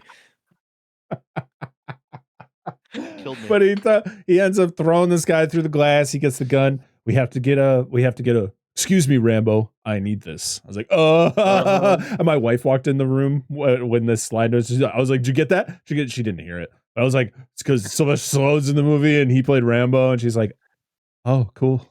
Just sat sit her down. No. You need I to have to watch rewind with your it. wife. You need to watch this with your wife. Listen, That's me talking to my wife. I'm like, you get it? Because this. She's like, Wait, did your wife never seen this? she's really into audiobooks right now, so she's all about that. So she doesn't watch Okay. as much movies. So she's better than us. Yes, clearly. She's better I mean than that me. unsarcastically. She's She's better way than us. better than me. I go through mean, the phase of listening to audiobooks for like 6 months, and then I was like, okay, I need a break. Her I thought podcast I could read. would be good books, better people. I mean, Yes, unless they're make it happen. unless they're the Make- Twilight books or something. Yeah. No, thank you. I've read all those. So he gets a magnetic accelerator gun, which is cool. Yeah. Yeah, pretty much. Either shoots a Right, laser we or it shoots electricity. It's pretty cool. Question mark. It's Emperor Palpatine in a firearm sense. Yeah. Unlimited power. Oh, out of power. Oh. 2 minute 30-second cooldown. I was saying it's unlimited there. power after Been there, 2.4 Playboy. minutes. Wait, did you say 2 minutes? I meant 2 hours and 30 minutes. Sorry. Oh, I'm usually like 45 seconds, and I got to wait a whole day. Like I got to wait a rotation. Wait, I don't think we're talking about the same thing. I'm talking about eating sandwiches. What are you talking about? Oh, I thought we were talking about finishing each other's sandwiches. We do finish each other's sandwiches. we do. We literally were just talking about that. She's like, we've been Great. together 20 years. We finish each other's sandwiches. I'm like, you got me there. Yep. So John shows up and they fight. I just love the introduction where he shows up and you would think that Phoenix would be more surprised that he's there, and he's like, oh shit, they woke you up too. That voice is familiar. That's not my old friend John Spartan, is it? Yes, it is. And then we get the gunfight. I love the sound of guns in 90s movies. We talked about this when we did Bad Boys, because these guns sound exactly like the guns in Bad Boys. Just that really heavy shot. Guns don't sound like this, but it's The only movie that does- Why does your pistol sound like a shotgun? Oh, dude, it's one of my pet peeves. I think anybody that's done an action movie podcast knows the AK-47 has a very distinct sound. Mhm. It does. And when I hear that sound on another gun, I'm like, you're so lazy. Figure it Well, out. so Jack is our gun guy, and I know you guys have a gun guy here too. So A it's little It's actually sitting over there, but yeah. I'm like, You don't have a I'm like, podcast gun? I've listened to episodes. It's like, what is this gun? And Dan's like, well, okay, so actually in 1992 it was, Yeah. He's our gun I'm and not- car guy. Yes. I'm not as always much on points my the car guns. I know general stuff, but I'm not like. I'm the same unless it's way. I'm just like, I'm a gun enthusiast. I enjoy them. Yeah, I do. I usually, like he says this on a podcast. I usually have pants on, but I'm not wearing them today. I'm wearing shorts because I just was working out. And before Oh, anybody I thought says, you were just "Delicious-" Donald ducking. No, no, that's what I was kind of alluding to. Just done that one time. That's kind of what I was alluding to. But I do have a shorts gun. It's just not in my pocket right now. Nice. I mean, I don't know if you can see the tattoo, but Tommy's. Never shot. Well, sorry. No, I have never shot one before. I keep thinking at one point I had, but I didn't. I've done the semi-auto, but not the full throttle. Yeah. That'd be Gotta go to Vegas for that shit. You could do it here, but you'd have to know the right people. And I don't want to rent one. Hey, Like, you know what? When both these podcasts make it, we're gonna take a trip to Vegas and shoot the fuck out of some Mickey Thompsons. You could do it here. Let's in go. Tennessee. Just go to the right place. You get one. It's called free. I mean, you could do it here if you have the right licensing and government background checks, so nobody does it. That's fair. I mean, well, it's we're in the South. I'm not. You don't tell me where you guys are at, but like we're in East Tennessee, so like Yeah. No, we're Arizona. I mean, we're pretty yeah, you're that like you're in a good state. pretty for gun it. happy state. Yeah, I like it. But just like it's really barren, so you guys got a lot of space to do that. I'm sure in the right area. Oh, you could drive 20 minutes in any direction and find a place to shoot. Well, not any direction, but most. Well, I mean, depending on who you ask, they can find a place to shoot anywhere. But you know that in most Yeah. regular people, You don't need to close to shooting range? Any place is shooting range if you're dangerous enough. Yeah, that's true. But the only thing is, if you go too far into the desert, you get to worry about giant radioactive ants. So I'm never worried about that. Which, hey, I'll tell you what, Thompsons work really good against them. That'd be Go my watch kind them of from giant go watch them rabbits, from too. 1954. Oh, Night of the Lepus. Oh, that's And the Night of one. Lepus, giant rabbits. They'll Or get you. Lepus? Lupus. Lupus? Or so you watch if you've not seen it, watch them. It's the best giant bug movie ever made, and Food of the Gods because it's got Earth Nature's jizz. gravy. Nature's gravy. Directed That's a glowing Nature's Gravy. recommendation. Directed by Earth the jizz. directed by the patron saint of the Monster Zone, Bird Eye Gordon. Bird Eye Gordon. Oh, Empire of the Ants. Burt I. Yep. Gordon. Mhm. Yep. Jack hates that movie. I'm sure it's shit. We've covered. No, I just have a problem with consistent noises, beeps, alarms, and things like that. And it has this like shrieking sound for the ants that goes on way too long and way too loud on the mix. Don't And watch just them. I Yeah, died them inside. has that. That was my But it's- biggest complaint about them because I love that movie. It's so good. It's such a dude. good movie, but that was my one complaint was like the sound of the ants literally burrowed into my brain. Someone needs to fucking take a mix though and just mix it down. Yep. It is properly good movie from 1950s giant bug movie. It's really good. I will die on that hill. Anyway, And carry on on. that anthill. Yes. Die on that What anthill. was it? Anthill. Anthill English urethra. blood? Dick hole Yeah. dick hole anthill. Dick hole anthill. Yeah, Dick Hole. That's it. Oh man. What is my Come life? out of it. See the pre-show for that, right? Massage the balls and it's Dick Hole Volcano. Or anthill Okay. volcano. All right. So Phoenix escapes the fight and he runs into Dr. Cocteau or however the hell you say his name. And you find think he out did that it. he's the one who's controlling Phoenix because he wants to shoot him, but he can't. And this is when I think they show up to the scene and he like praises John Spartan for saving his life. And Yeah. Huxley comes up, she's like, yeah, and he really licked his ass. Yes.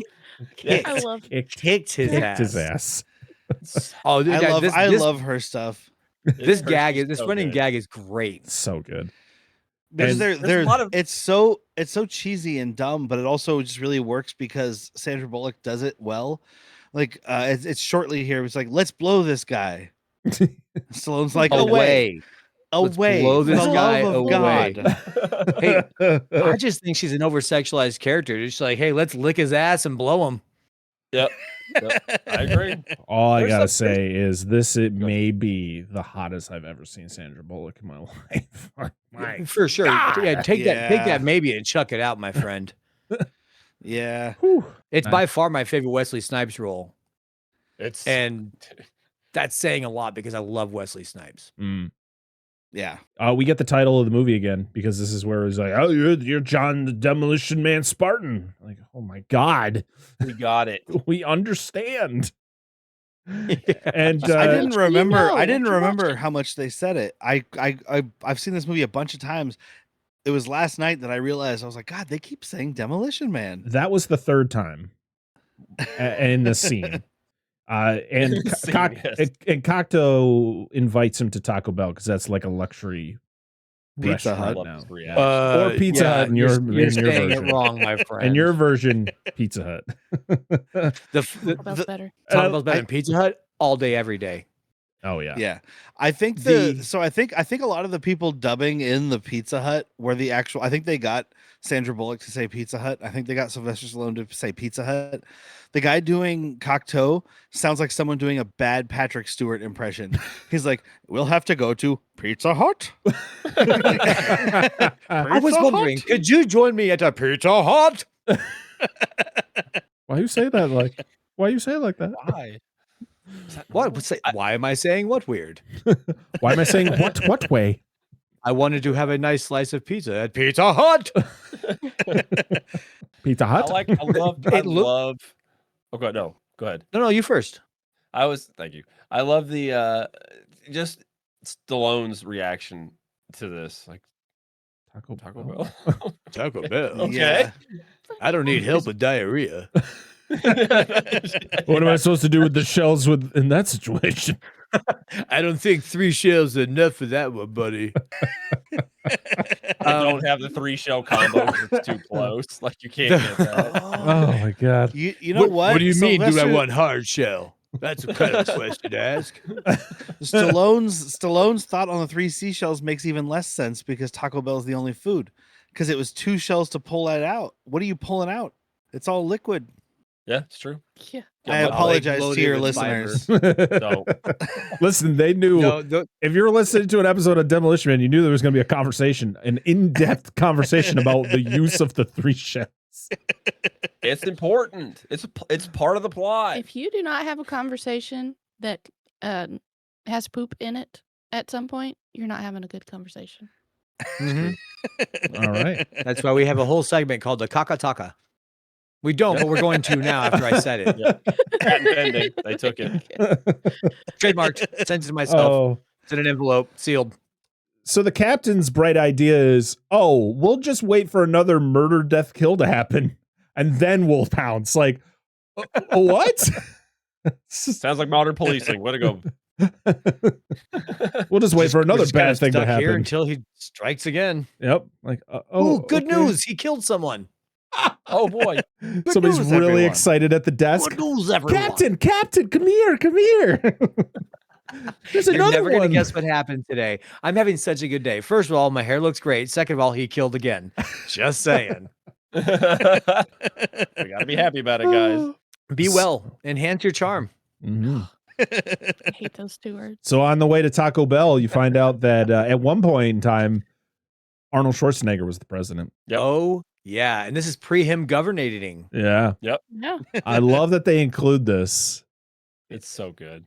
This came out the same year as Last Action Hero. And I think it was Roger Ebert was asked, like, why did Demolition Man succeed and Last Action Hero failed?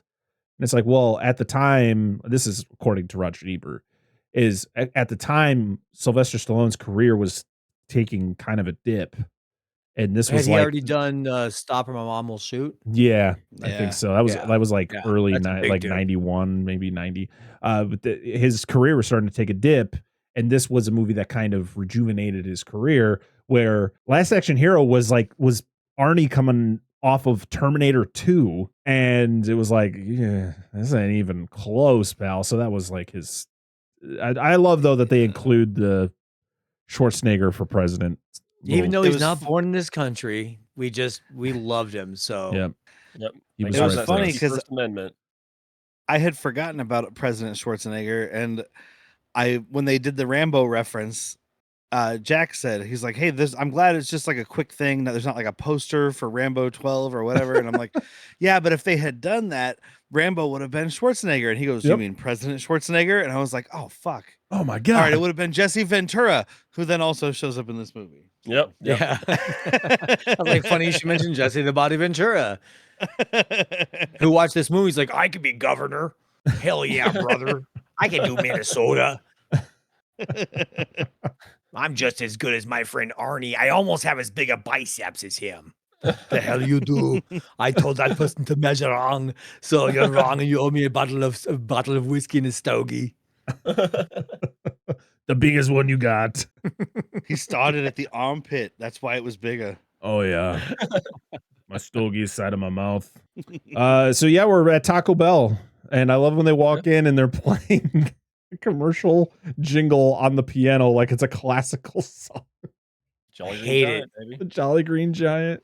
So good. I mean, this is where culture is going. Yep. Yeah. Like I said, I hate it. Yeah, that's fair. That's fair, dude. They get served. I might be 43, but I get 2 days older every day. So 86 is where I sit. So I'm a curmudgeon old man. That's fair. Got in the fast lane, did you? Yep. Yep. He's the Gran Torino Clint Eastwood. Get on my lawn. Get off my lawn. Nope, this isn't my house. Oh no. I told you to get off my lawn, but I'm on your lawn. My wife's dead. Oh, someone love me. Oh. I'll I'm tell you turning what, though. 44 tomorrow. Hey, I'd murder people for a Gran Torino. I'm just saying.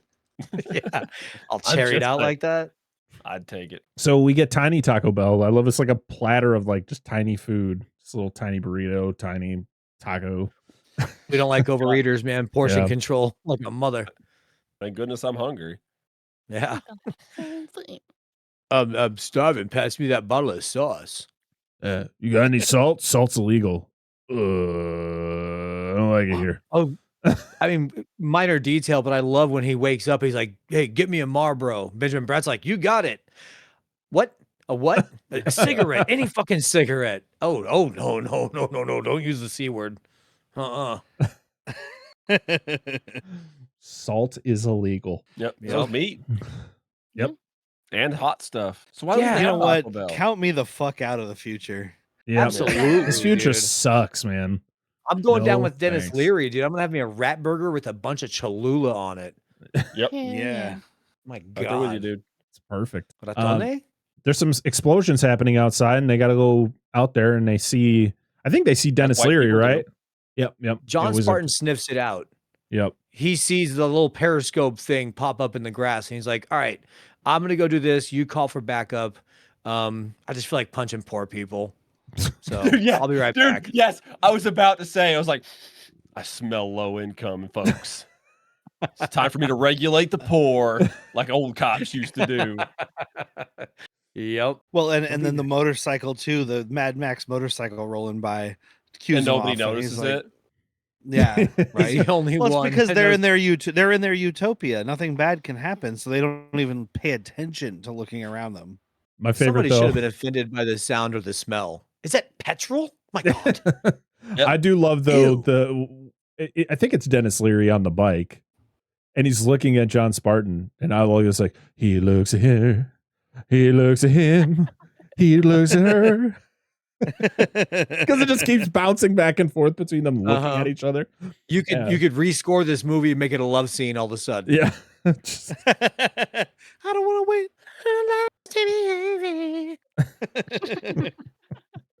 I've had the time of my life. They just dance. My endless love. Yeah, they have to have a dance break. And this is when you get the whole conversation on the way home of like about the daughter. Yes. No shit, dude. Oh, sorry. One more. Like a virgin. Oh. Or the alternate, like a surgeon. If we could put Weird Al in this soundtrack, give it Oh another my star. god. Yep, Yes. You do 6 stars. Yeah. We're at You 6 do stars Weird now. Al's version of Demolition Man by Sting. Oh, it's got to be better. It's got to be better. Premonition Man. It's about a psychic. Has nothing to do with the plot of the movie at all. So yeah, Spartan wants Demolition Clam. That's what there, it is. there it is. There it is. Yep. He doesn't want to see his daughter, but he does get a disc. and he's got to figure out how to use it. I love what he gets. He's just like, the fuck am I supposed to do with this thing? I don't see an 8-track player, so I'm kind of lost. Yeah, I had an 8-track player in the 90s. I'm kind of cool. Yeah, I'm gonna have to buy the White Album again. I think if you gave one, sorry. I think if you gave Sylvester Stallone Tim Allen's grunt from Home Improvement, it would that would be perfect. I think it would fit Sylvester's like as he's looking at things and he's like confused. Oh my God, dude! Sylvester Stallone as Santa Claus is kind of scary though. Barry Noel, Santa Claus, Kris Kringle, Popo Shisha. I'd watch it. I'd watch it.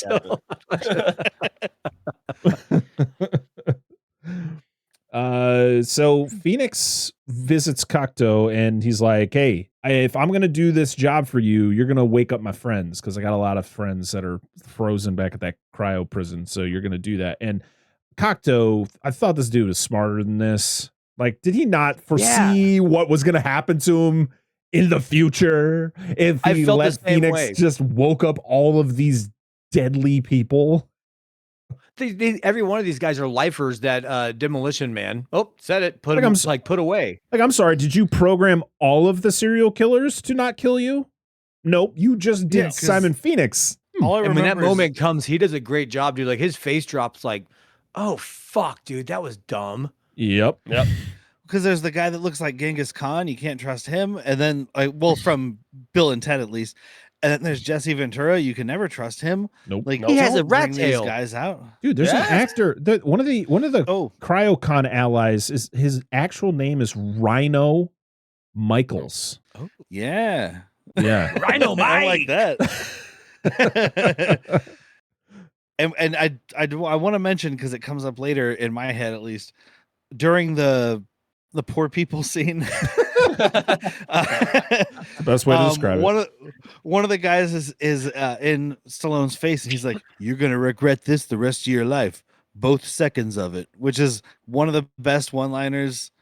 For a movie. Like Arnold is the king of one-liners because of Commando, in my opinion, but this one is right up there. Oh, Running Man's got some good ones, but this one's right up there. Like both seconds of it, which I feel should have come back at the end of the movie. We'll get there. So Huxley brings John back to her apartment, and her apartment is also like a shrine to the 20th century. She's got all of this memorabilia and stuff in there. Is there anything in here that's not contraband? Excuse me, Garcia here. Alfredo Garcia here. It looks like you seem to have some contraband on the walls there. I don't think that's legal. I don't think that's allowed. Not one bit there, lady. I was gonna say you guys are wearing glasses, but I'm gonna put on my glasses. Excuse me.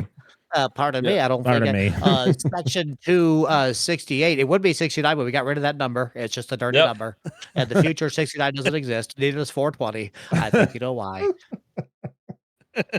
We didn't know what it means. This looks like this actually works because it's such a dumb she's like, this is like a 90s apartment. And it's like, it's not, but this is also the now version of someone doing an 80s movie where it's like, this is an 80s apartment, so it just has all the 80s shit on the walls, and it's like, no, you didn't have all the stuff.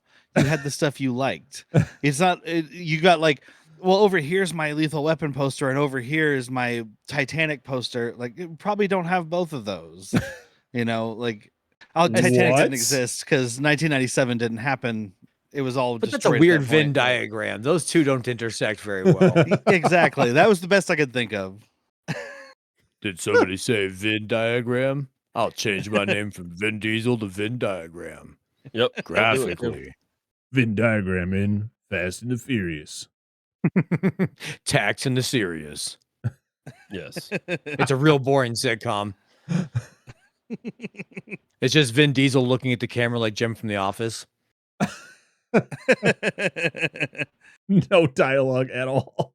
At least Wesley Snipes gets a cameo because it's a comedy about taxes. So, which the fun fact about when they're listing off all of his crimes, tax evasion was one of them. Yeah. Oh no! It's like future, not the future foretelling itself. It's like the guy from Back to the Future. Mayor, I like the sound of that. Tax evasion.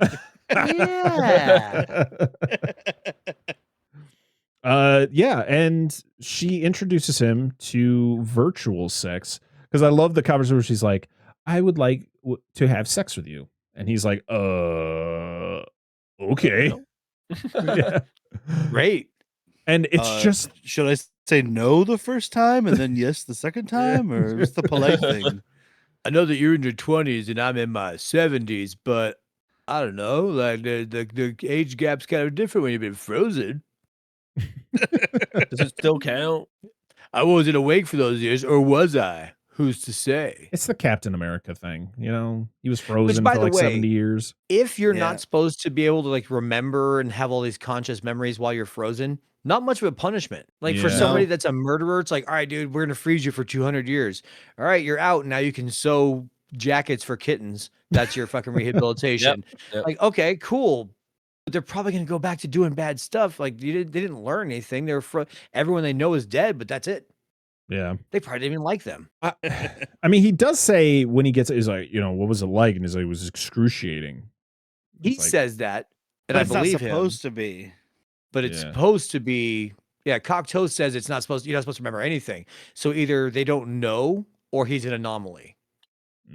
It's like the Mummy, Hard to you say. know, when, you know, Imhotep, he gets the Hamdai, which is is buried alive. Mm. Kind of same thing. You gotta tell me about the Humdinger. The Humdinger.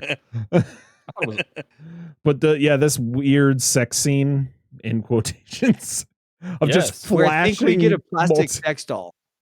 Yeah, there's definitely some sex doll nipples in this because That- there's not flashes of Sandy nipples. B's. There's no. They're definitely not Sandy titties in hers, this, no. and they definitely don't look like they're on a real human. They look like it's Lars and the Real Doll right here, or whatever that movie's called. Lars and the Real Girl.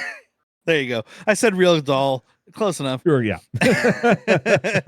These are some fake plastic boobs, and it's weird. Yes, I agree. Because we weren't lucky enough to get Sandra boobs in this. Nah. Hey, she's a classy actress, man. She don't need to. We all I'll wanted take a it peek. though. I was gonna say I'll we take a all peek. wanted it. Yeah. I do love we find out why they don't have real sex. It's like passing bodily fluids. Fucking what? No, gross. And this is where he says hunka chunka. And I don't think I've ever heard anyone describe the act of sex. The act of coitus has never been referred to as the hunka chunka. Was it what was he call it? Something mambo? The wild mamba? Sideways? Wild No, mamba. sideways mamba. Yeah, I that sounds can't right. remember. And then when he says hunka chunka, ladies and gentlemen listening, if somebody offers you a hunka chunka, you run. You don't accept an invitation to hunka chunka. No. It is not going to end well. Excuse me. No. What did you say again? What was that word? Hunka chunka sounds like a sex act where they throw up on you. Ew. It sounds like a Ben and Jerry's ice cream flavor. Oh, I'm back in. Yeah. I'm back in on that one. You Can I get 2 scoops of the hunka chunka? Yeah, you got it. I only got 2 scoops. It's good. It's got a salt swirl throughout it. I wouldn't. So worry Sylvester about Stallone's face on the side of the container. Yeah. Our ice cream is this cold.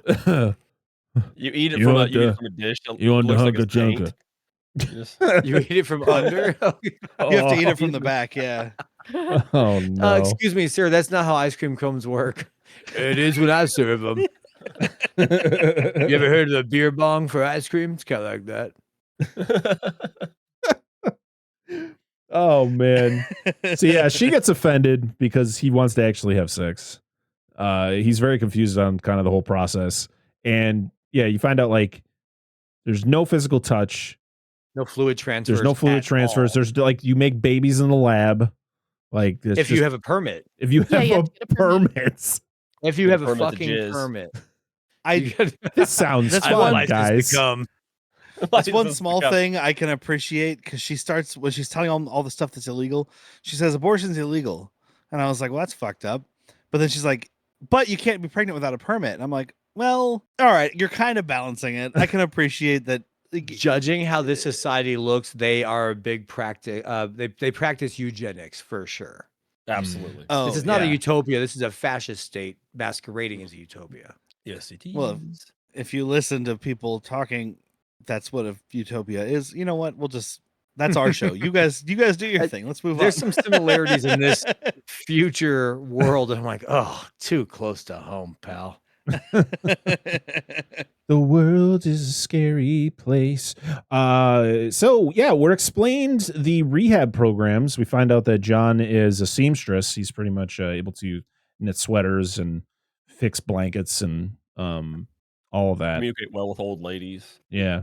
And while he's doing this, he's watching the disc that he got, and it is a video of Phoenix running into Cocteau and kind of getting the interaction between them after he escapes the museum.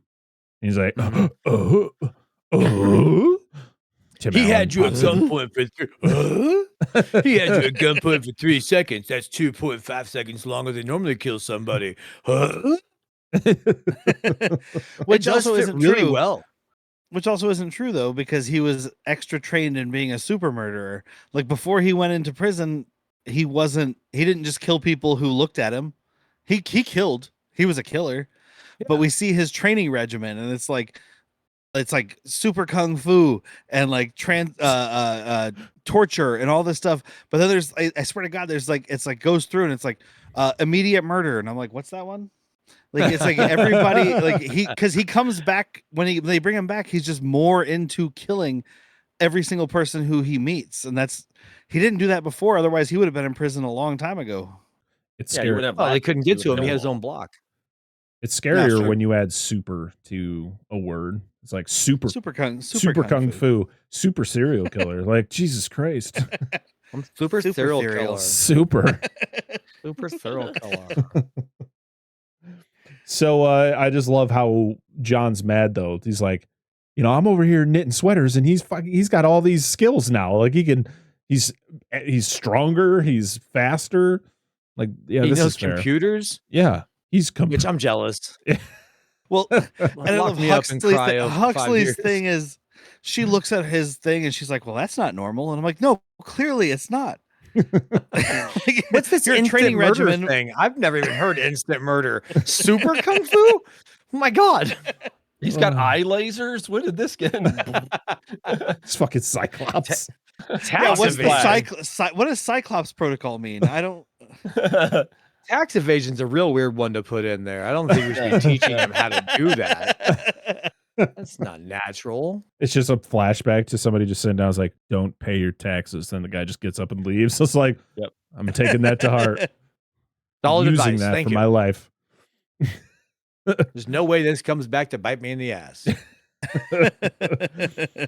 Yeah, so they go there. They confront Cocteau, and he gets all pissed off, and he's like, well, I guess you're going back to cryostasis. Literally trying to get Huxley to bring him back, and he's just like, she's like, I don't think I'm going to do that. Yeah.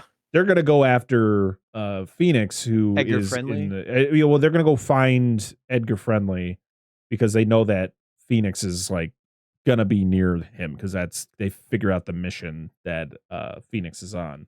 That's what ChatGPT told them. Yep. And this is when we get another great Huxley line where it's just like, let's go blow this guy, which I mentioned before. Like, yeah. Let's go blow away. this guy Away. Why do you think Alfredo Garcia was there? He's like, we're going to blow a guy? I'm in. All right. Yep. I've heard about fluid transfers. Sounds exciting. I get to wear a suit of rubber tires. Sign me up. Sign me up. Is that a dirt bike tire as a bracelet? I love it. It's fantastic. So fashionable. Everything's so shiny up here. I like a little dirt. It's like a little dirt. I'm into the darker colors, like earth tones and rubber tones. It's like a cat just rolls in piles of dirt. Like, what the fuck are you doing, dude? Like his fetish. I just want to feel dirty. That is the kind of fucking weird like fetish that would be happening in this clean universe. Yeah. Someone's like, I'm just gonna 100%. roll around in the fucking dirt because I'm never allowed to. Yep. He like it doesn't show anything. It's just he wears white clothing, rolls around in the dirt, gets them dirty, and there's like people nutting to it. Yeah. Okay. Or no, I mean, I'd think of a better word for ladies. Squirting. Squirt. Drool. I literally was just about to say that. Thank you. Fucking hell. I'm glad I picked that damn episode. It was so fucking good. see the movie Supergirl for Squirt. Yeah, Peter O'Toole. He yells squirt quite a lot. That's a good time. So they discover this underground city, and John is super pumped because he finally gets to get a beer and eat some meat. But the problem is there's no cows down here, which is pointed out. What do you mean? What? Did you see a cow down here? This is like rat. Like, oh, yeah, you know what? Fuck it. It's good enough. It's meat. I like how he just continues. You think it's going to be that shtick where he doesn't, and then it just cuts to him finishing the hamburger. Yep. Yeah, he starts to say that bad.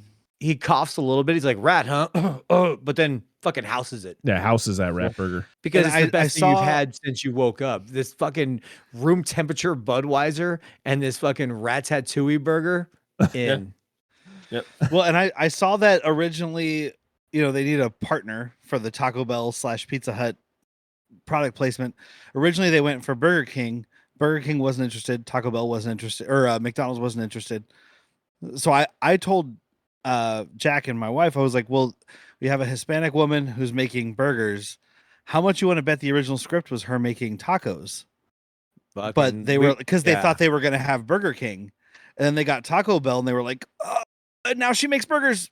She makes burgers. She's not making rat tacos, dude. Yep. Got to change it. Got to make it make sense. Rat just on the taco. Sprinkles. Oh, I'd try it. I'd have a fucking bite. Yeah, you got to try it. We eat a lot of street Mexican food here, and ain't nothing wrong with that. Ooh. Especially some of it's rat. You got street carnitas? Yeah. Oh, yeah. Oh, we call it carstritas. Fuck yes. Yeah, you do.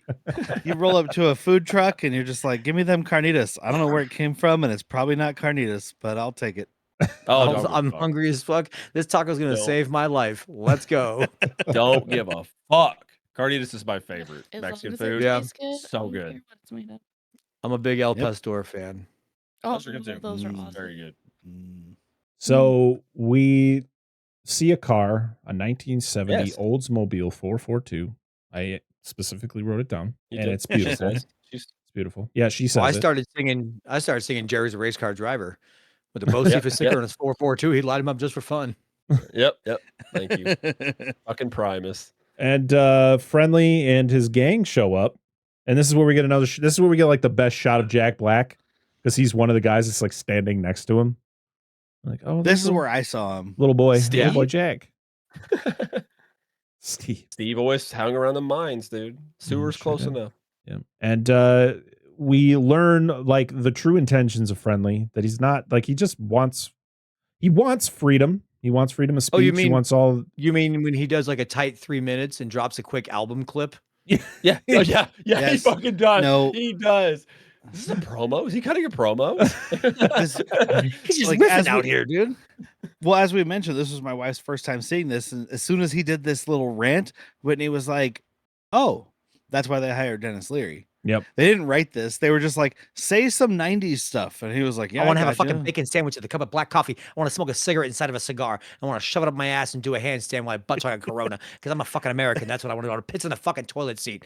I want coffee in my veins and heroin coming out of my butt." Yes. Something like that. Yeah, sounds about right. Sounds about right. What we all strive for in life. Oh God. So Phoenix meets up with all of his cronies that got awakened from their cryo sleep. The Rubber Squad. Yeah.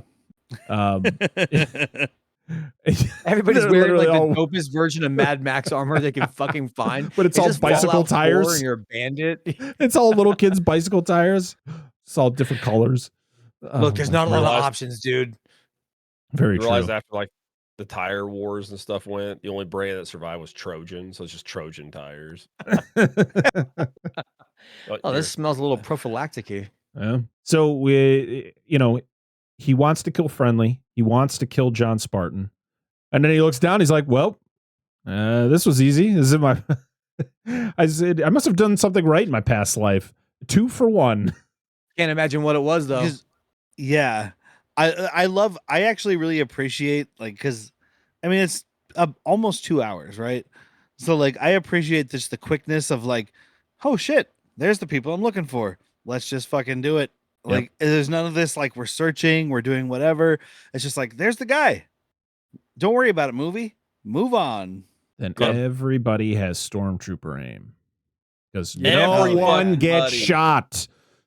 Everyone is just, there's just bullets flying. And for one, Wesley Snipes holds the gun like he's never held a gun in his life. He literally holds it like this. He's like what's happening right now? Put your arm, like support your arm, he's like more aim. He's more of a barrel of gasoline and a blowtorch guy. Yeah, Stallone's the same fucking way when he runs around with that handgun, just like. Wait, that's not how you do it. Moment. I like this modified like pirate flare gun that Dennis Leary's using. Oh, that's it's like sweet, the most sawed-off shotgun you can use, or the most sawed-off elephant gun. I don't get it, but it's fucking beefy. It's like those clips, if you ever looked on the internet, it's where dudes literally sawed off a shotgun so much when you put the shells and close it, the shells sticking out the end of the barrel. Oh no. Don't do that. We don't need that. We don't want that. That's like when your uncle cuts his jean spread. shorts off too much, you can see his pockets sticking out. Yes. Oh, you said pockets. Okay, good. I thought you were going another direction. No, my uncle's not my priest. I always think of the scene in Evil Dead 2 when Ash cuts the barrel of the shotgun off. It's the whole groovy. I was like, I always watch that going, that chainsaw ain't doing that shit. No way, dude. They're just gonna sit there and bounce off of the top of that barrel. Just ding, ding, ding, ding. You need a hacksaw, some fucking a vise, and then you know, some time. Yeah. And maybe some sort of awl so you could, get the burrs out of there so you don't catch any shrap. So we get a pretty badass car chase. We get this like crazy elevator that like crashes through a building, and they're driving the olds, chasing Phoenix through the streets as Phoenix is driving Huxley's police car. Yep, which has all the features in the world. Yep, it does. But you know what's really ironic about all of this? Is for me is the elevator comes up inside of an Oldsmobile dealership. Well, they built the concept cars for this, by the way. They did, and then they ended up dying out less than a decade later. Yeah, that's funny because does not exist. That makes so much sense because I commented while we were watching that Cocteau and Associate Bob, when they get in his fancy car, I was like, that's an Oldsmobile, a 1990 like something Oldsmobile that they just put extra plastic on top of. Yep. But they actually so it makes built sense one. that Oldsmobile did it. Yeah, that makes perfect sense. Yeah. They put time and effort into it, and Derrick didn't care. Nope. Nope. You hurt that corporation's feelings? So during the car chase, John gets out of the car because he's going to go fight Phoenix on the other car. He's going to become a hood ornament. He is, but also Huxley's never driven a car like this. Dan, this car would be a stick, right? No, not necessarily. Not guaranteed. You can order them either way. So originally, forgive me if I'm wrong. So a 442 meant something when it first came out. Originally, 442 meant 4-speed, 4-barrel, or 4 Venturi dual exhaust. And as time went on, it changed to like 400, 4-barrel, 4 Venturi dual exhaust. So you changed it a lot because they used to only be 4 speeds or mostly only 4 speeds in the very, very first generation. But yeah, you can order them either way. Okay, well, but that would be wild to see her try and learn stick real quick. Like, on the fly, here's what you do. Yeah, she gets it down like in the matter of seconds. Well, I don't worry, under pressure. It's the future equivalent of flight simulators at home. She's been using manual simulators. I got it. True. So her favorite song is Armored Hot Dogs. Her favorite book is This Car's Manual. Yes. She's like, I read that every night before I went to bed. Yep. My mom used to read it to me when I was story was the Kirby Vacuum Manual. It's so good. Oh my god. I love that randomly Simon has to tell John that those hostages were dead before the building blew up. Like, you didn't have to tell him that. Like, I don't know why this man is just so psychotic. He's like, I'm gonna tell him the truth that he spent 36 years in a fucking ice block for no he thinks he's gonna kill him. Very well, true. It's to instigate. He's like, this is gonna be your Stallone. last thought. He's like, not only did you spend time in prison, but it was my fault and go fuck yourself. Yep. That's his whole. Then he throws him out of the car. He's a wild man. He is. And and then there's a crash, and then we get safety foam or secure foam. That's like the airbags of these cars. I'm like, how do you live? Like, you can't breathe in that shit. There's no way. The Force. Yep. It's super oxygenated foam. Duh. Yeah. This universe has a fucking surplus of oxygen because their cars are all clean, running on capaciting gel or some shit. Yep. They don't use CO2. They use pure oxygen, which would also not be great. But hey. It's fine. It's science. Listen, we figured the pollution problem out. We've actually have vehicles that create oxygen. The environment's so oxygen rich. We now have giant dinosaurs and insects to worry about. But turns out more pollution. We have so much oxygen. We have to start fighting trees. You happy now? We have to fight trees. That's the happening all over again. No, the ants are back. I was about to say the ants like tree beard and shit. Like, whoa. Wait, do you cringe at the happening? Yeah, I do. Oh my god, that's one of my favorite comedies I've ever seen. Hey, Mr. Leaf. Hey, Mr. Leaf, don't kill us, Mr. Leaf. Oh, bro, oh no, it's look at that. plastic. It's not a fucking real. It's not a real leaf. We're all gonna die. Look, it's groups of people. Everyone, hang out by yourself. Except, hey, hot chick, come over here and hang out by me. Asian dude, stay far away. Just saying, Marky Mark. Hey, I'm Mark Wahlberg. I can't read, but I was a teacher in that movie. I don't understand how. Yes. I'm a science teacher. I'm gonna go bang Zooey Deschanel. I have not rewatched this since Jack told me to watch it as a comedy, and I think I need to. But as a not comedy, it's not good. It's a terrible movie. It's the only movie I've ever walked out of. I snuck into that movie to then walk out of that movie. You should have went and got your money back. That's the universe. Yep. Great time.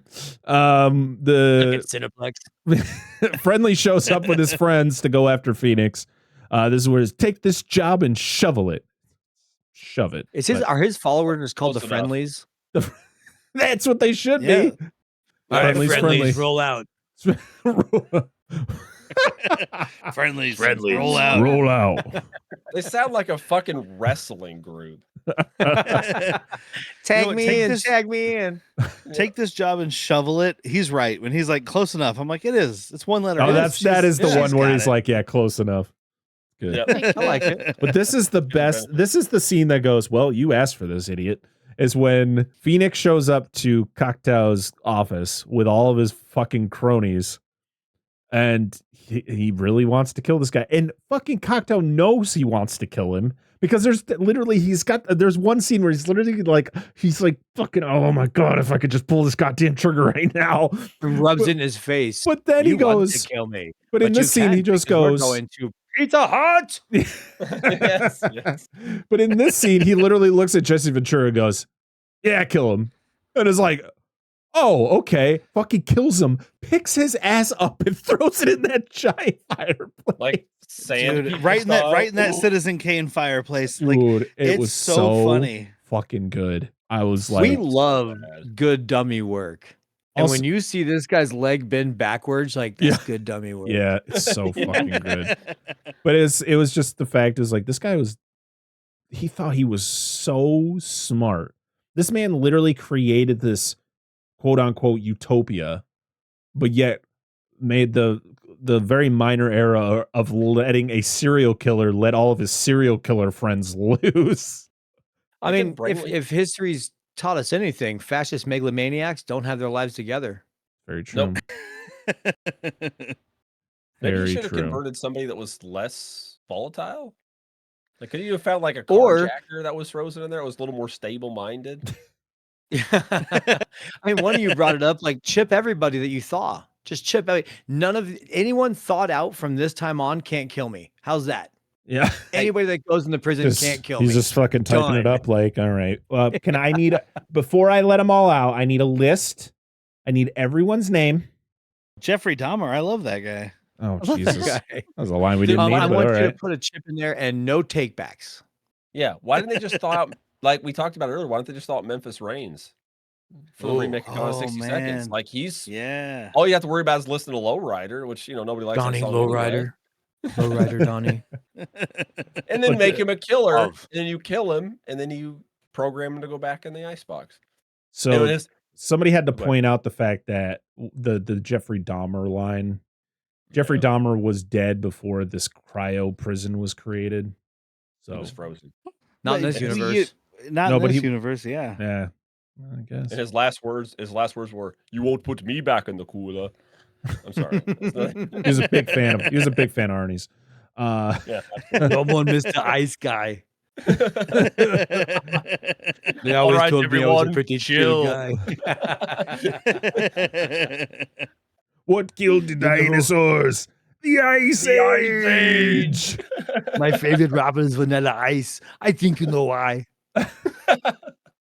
I said I'd freeze you last. I lied. We took a vote and the Ice have it. Son of a bitch. Oh, I just love the fact that Huxley fights one guy and just kicks him in the balls like 15 times. That's Yeah, it's good. effective. You know what? Whatever. Effective, ladies. And then we got to get. I was like, she's been taking these internet classes or whatever they do, and she's a master of Kudong Fu. I'm like, Mhm. But she The hell's she- Kudong right. Fu? that's right. You kick him in the balls. Yeah, you hit the weak point for massive damage, dude. You hit him in the dong. It's like any video game, It's- the glowing spot. Yeah, it's like Kung Wolfman's Fu, got but, nards? but it's all nut shots. Oh boy. Wolfman's got nards. and she learned all these. She learned all these moves from watching Jackie Chan movies. It's like, Yeah. oh, we got to throw that in there. Got to throw that in there. Well, he was supposed to Yep. be here, right? So Mhm. Yep.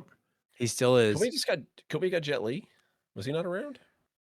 oh, He was wasn't around. an American thing at that point. though. No, yeah, he Oh, was the doing one didn't Asian, come out still yet. doing Hong Kong movies. Yeah, Yeah.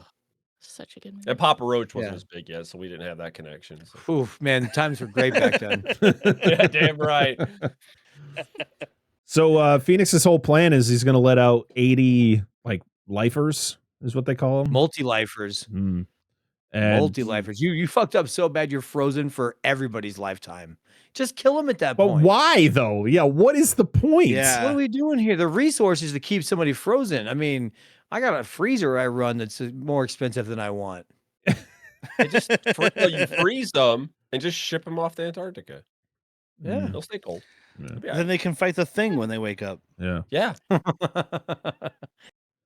You know And- what? They outlawed contact sports. I'm sorry. They outlawed contact sports, but with something we know about most of these utopias, they would be having these criminals fucking fight each other. The Coliseum 100% would be back. Oh yeah. Oh, 100%. Yeah. Yeah. And that's what you do. You thaw out Wesley Snipes and Jesse the Body Ventura and you have them go at each other. Yeah, you have the criminals and the poor people fight for you. Yeah. You have, I'm sure both of them are frozen, but you have Carrot Top versus Gallagher just going Yeah, at each other. yes. Bob Comic versus Hammer Comic. He's got that trunk, but I got this hammer. Splat. Like, are you not entertained? No, I'm not. Not at all. So, like, is it just like stand-up comics? They kill one another. It's truly the last comic standing, and then they have to do a skit afterwards. Whew. Well, that was brutal, guys. But I can tell you, his blood type, yum. Type O positive. So Huxley is just taken out of the rest of the movie pretty much until like the very end. And this is the finale of the movie, which is Phoenix is waking up all of the baddies. He wipes out all the He learns how to scientists. play the claw game. Yep, sure does. He wipes out all the scientists so that they can't stop this process, I guess. Instant murder. Yeah, true. Instant murder programming. Mm-hmm.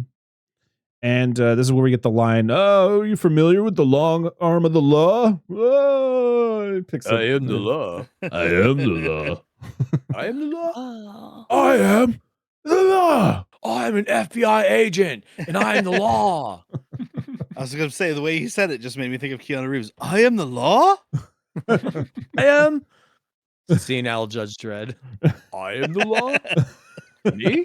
Oh, I didn't know I was the law. Huh. First time hearing of it. So he breaks free from the claw game, and then there's this like a weird laser gun that that Phoenix like shoots at him, and then I was there's confused by that. there's like a device that has this little tiny blue orb in it that instantly turns everything into ice, which you get like a shot of it earlier in the movie. Yeah. So you're supposed to remember process. what this thing is. Well, you would remember it if you weren't so distracted by the brown eye contact. Very true. Yeah. That's why I was like, oh, okay, that's what this does. But instead I just was staring at Sylvester Stallone's asshole for 5 straight minutes. Yeah. So to make like that. To make references back to commercials, what that actually is concentrated flavor crystals from 5 gum. Oh my god. That's what wow. And that's what it's like to chew 5 gum. Man, they missed out on a fucking advertising. The chew 5 gum actually is concentrated. They got us this. It just becomes weaponized. Oh god. But yeah, he freezes Phoenix and he like, of course, he gets off the ground before the ice hits him. He rides around on the claw one last time and he kicks the fucking head right off it. Heads up. We didn't talk about the very beginning of the movie when he says, like, I'd lose my head if it wasn't attached. I'll remember that. Because then here he comes around, kicks his head There's off. a lot of that in this movie. There's a shit ton of that jokes that come full circle or comments. And this is where I mentioned it earlier.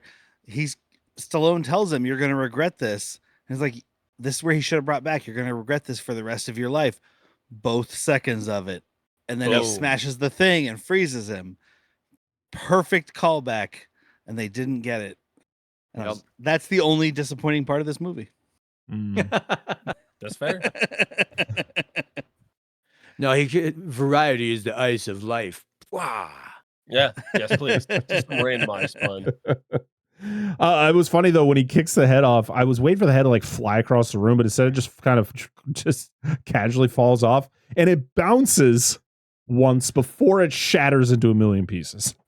Oh yeah, awesome. I appreciate how red it is on the inside. All that rock candy. This stuck with me from the first time I saw this movie when I was like 13 or whatever. Was the head smashing and the red on the inside. Yep. It stuck with me my entire life. So yeah, the facility just ends up blowing up with awful fire effects, by the way. Like the fire effects as it's blowing up, I'm like, oof. I think this is the worst effect of the movie by far. Yeah, 100%. Everything 100%. we were kind of lost in it while we were watching it, just kind of gushing about how good the sets look when they're doing them, and the universe looks really. They do a good job of having a futuristic, clean looking universe. Then there's this. Everything else looks pretty fucking good. You could make out one of his testicles, so that's cool. But the fire, bad. But yeah, bad. But yeah, the future is different now.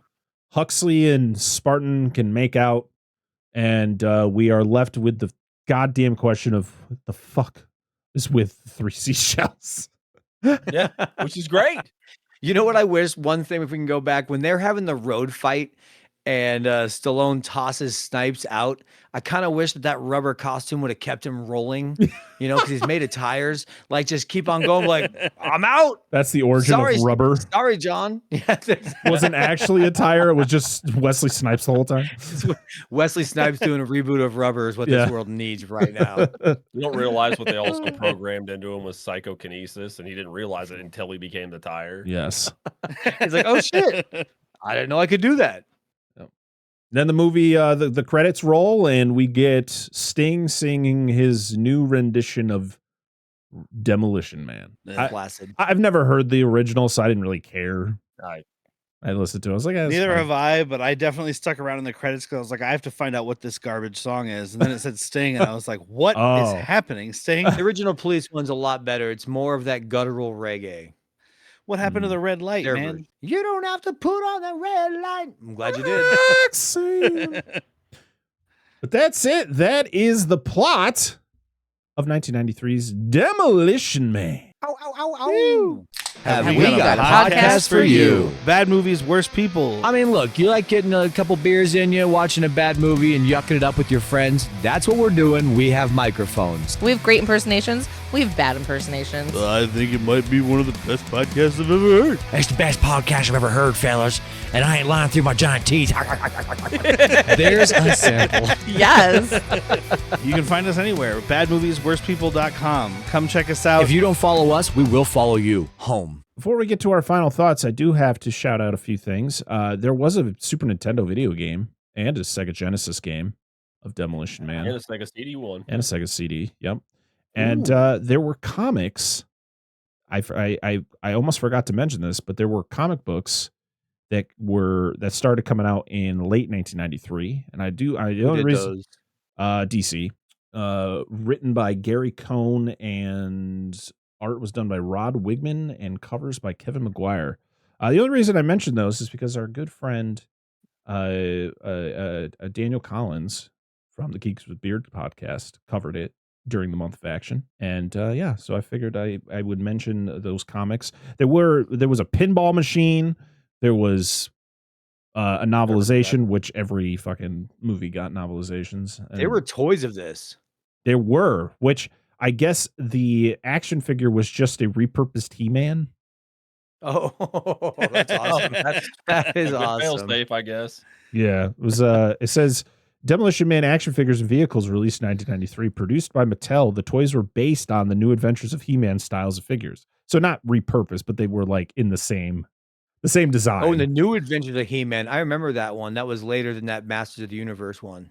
Yeah. And you could not get a Neil Huxley. Let's change the colors from earth tones to blue and white. Yep. And Hot Wheels. Yep. Hot Wheels released a set of 9 cars from this movie.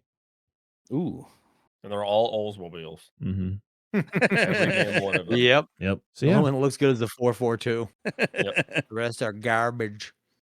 those are the final things I wanted to include for Demolition Man. Now it's time to go around the room and share our final thoughts on the movie. I guess we'll start with Derrick. Does this movie still hit? Yeah, I mean, my final thoughts are the same as the beginning. Like, I love this movie. I've always liked this movie, and I haven't seen it in like 2 or 3 years, not as long as you, but like, I was like, well, maybe it's not as cool as I remember. And like I said, I quit taking notes. I quit doing anything but watching the movie because it just pulled me in. I love this movie. It rules. All right, Jack. What about you? Yeah. Oh no, slaps. It slaps so hard it should be arrested for abuse. It is a watch for, I'd say, like a yearly watch for me, because of something like this, or I'll meet someone in my life that's like, I've never seen that. Cash out your bar tab. We're going to my house and we're gonna watch that. We're gonna have a great time. So yeah, it holds up every time I watch it. It's my favorite Wesley Snipes, and that's saying a lot. Mm-hmm. Angela. You mean if we were in the same bar, I would have gotten kidnapped for not watching this? Consensually kidnapped. Kidnapped with snacks. I got a popcorn machine in my living room.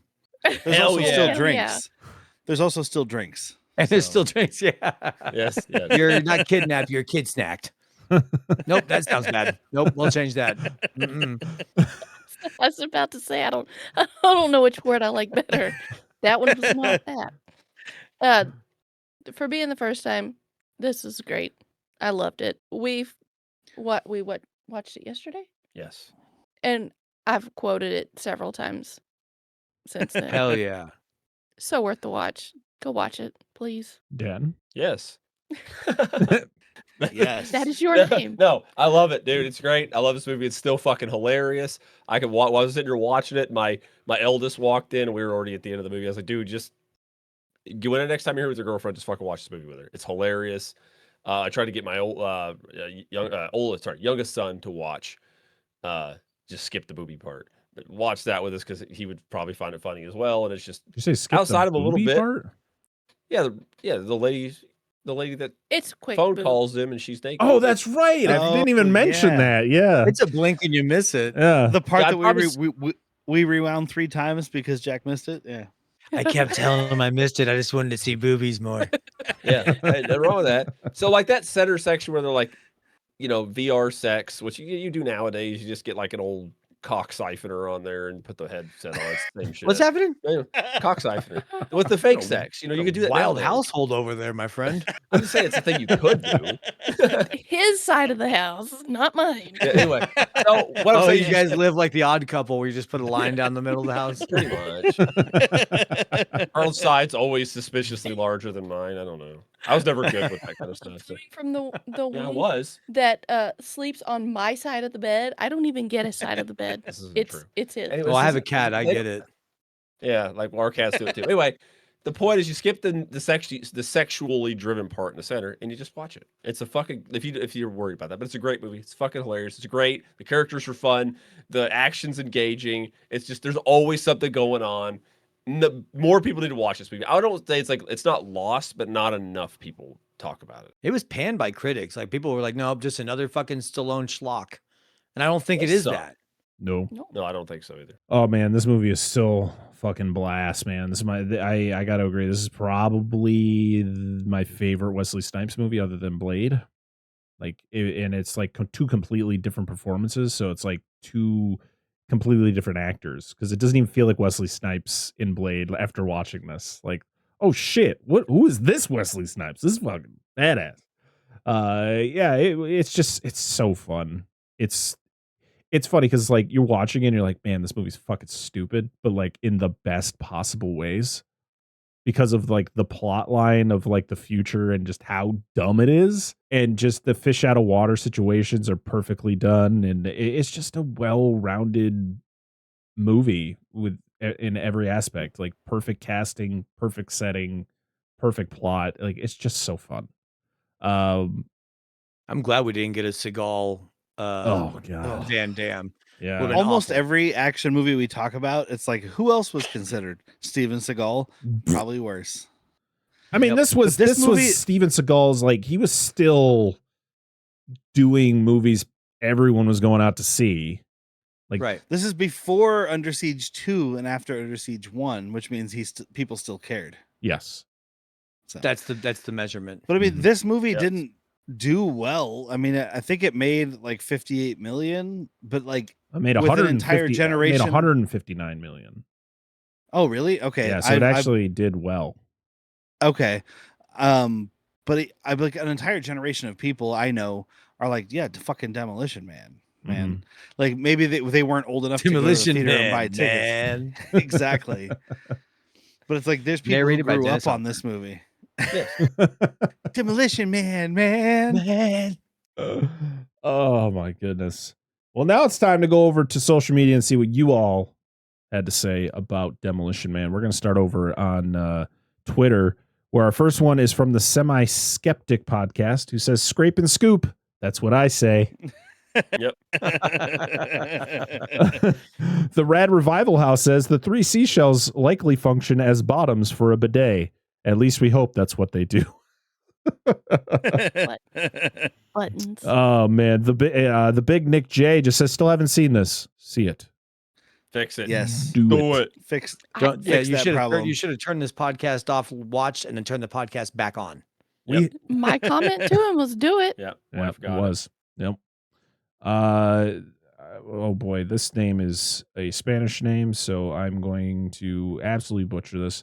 At Cinelos 80, one of the best 90s action movies. Wesley Snipes leads here one of the best roles, showing us his martial arts skills against the Sly Stallone, who is total cut more than for his role in Rocky IV. Translate? Yeah. You know, something we talked about last night is, when I appreciate this, is Stallone is getting his ass beat almost every time he fights Wesley Snipes.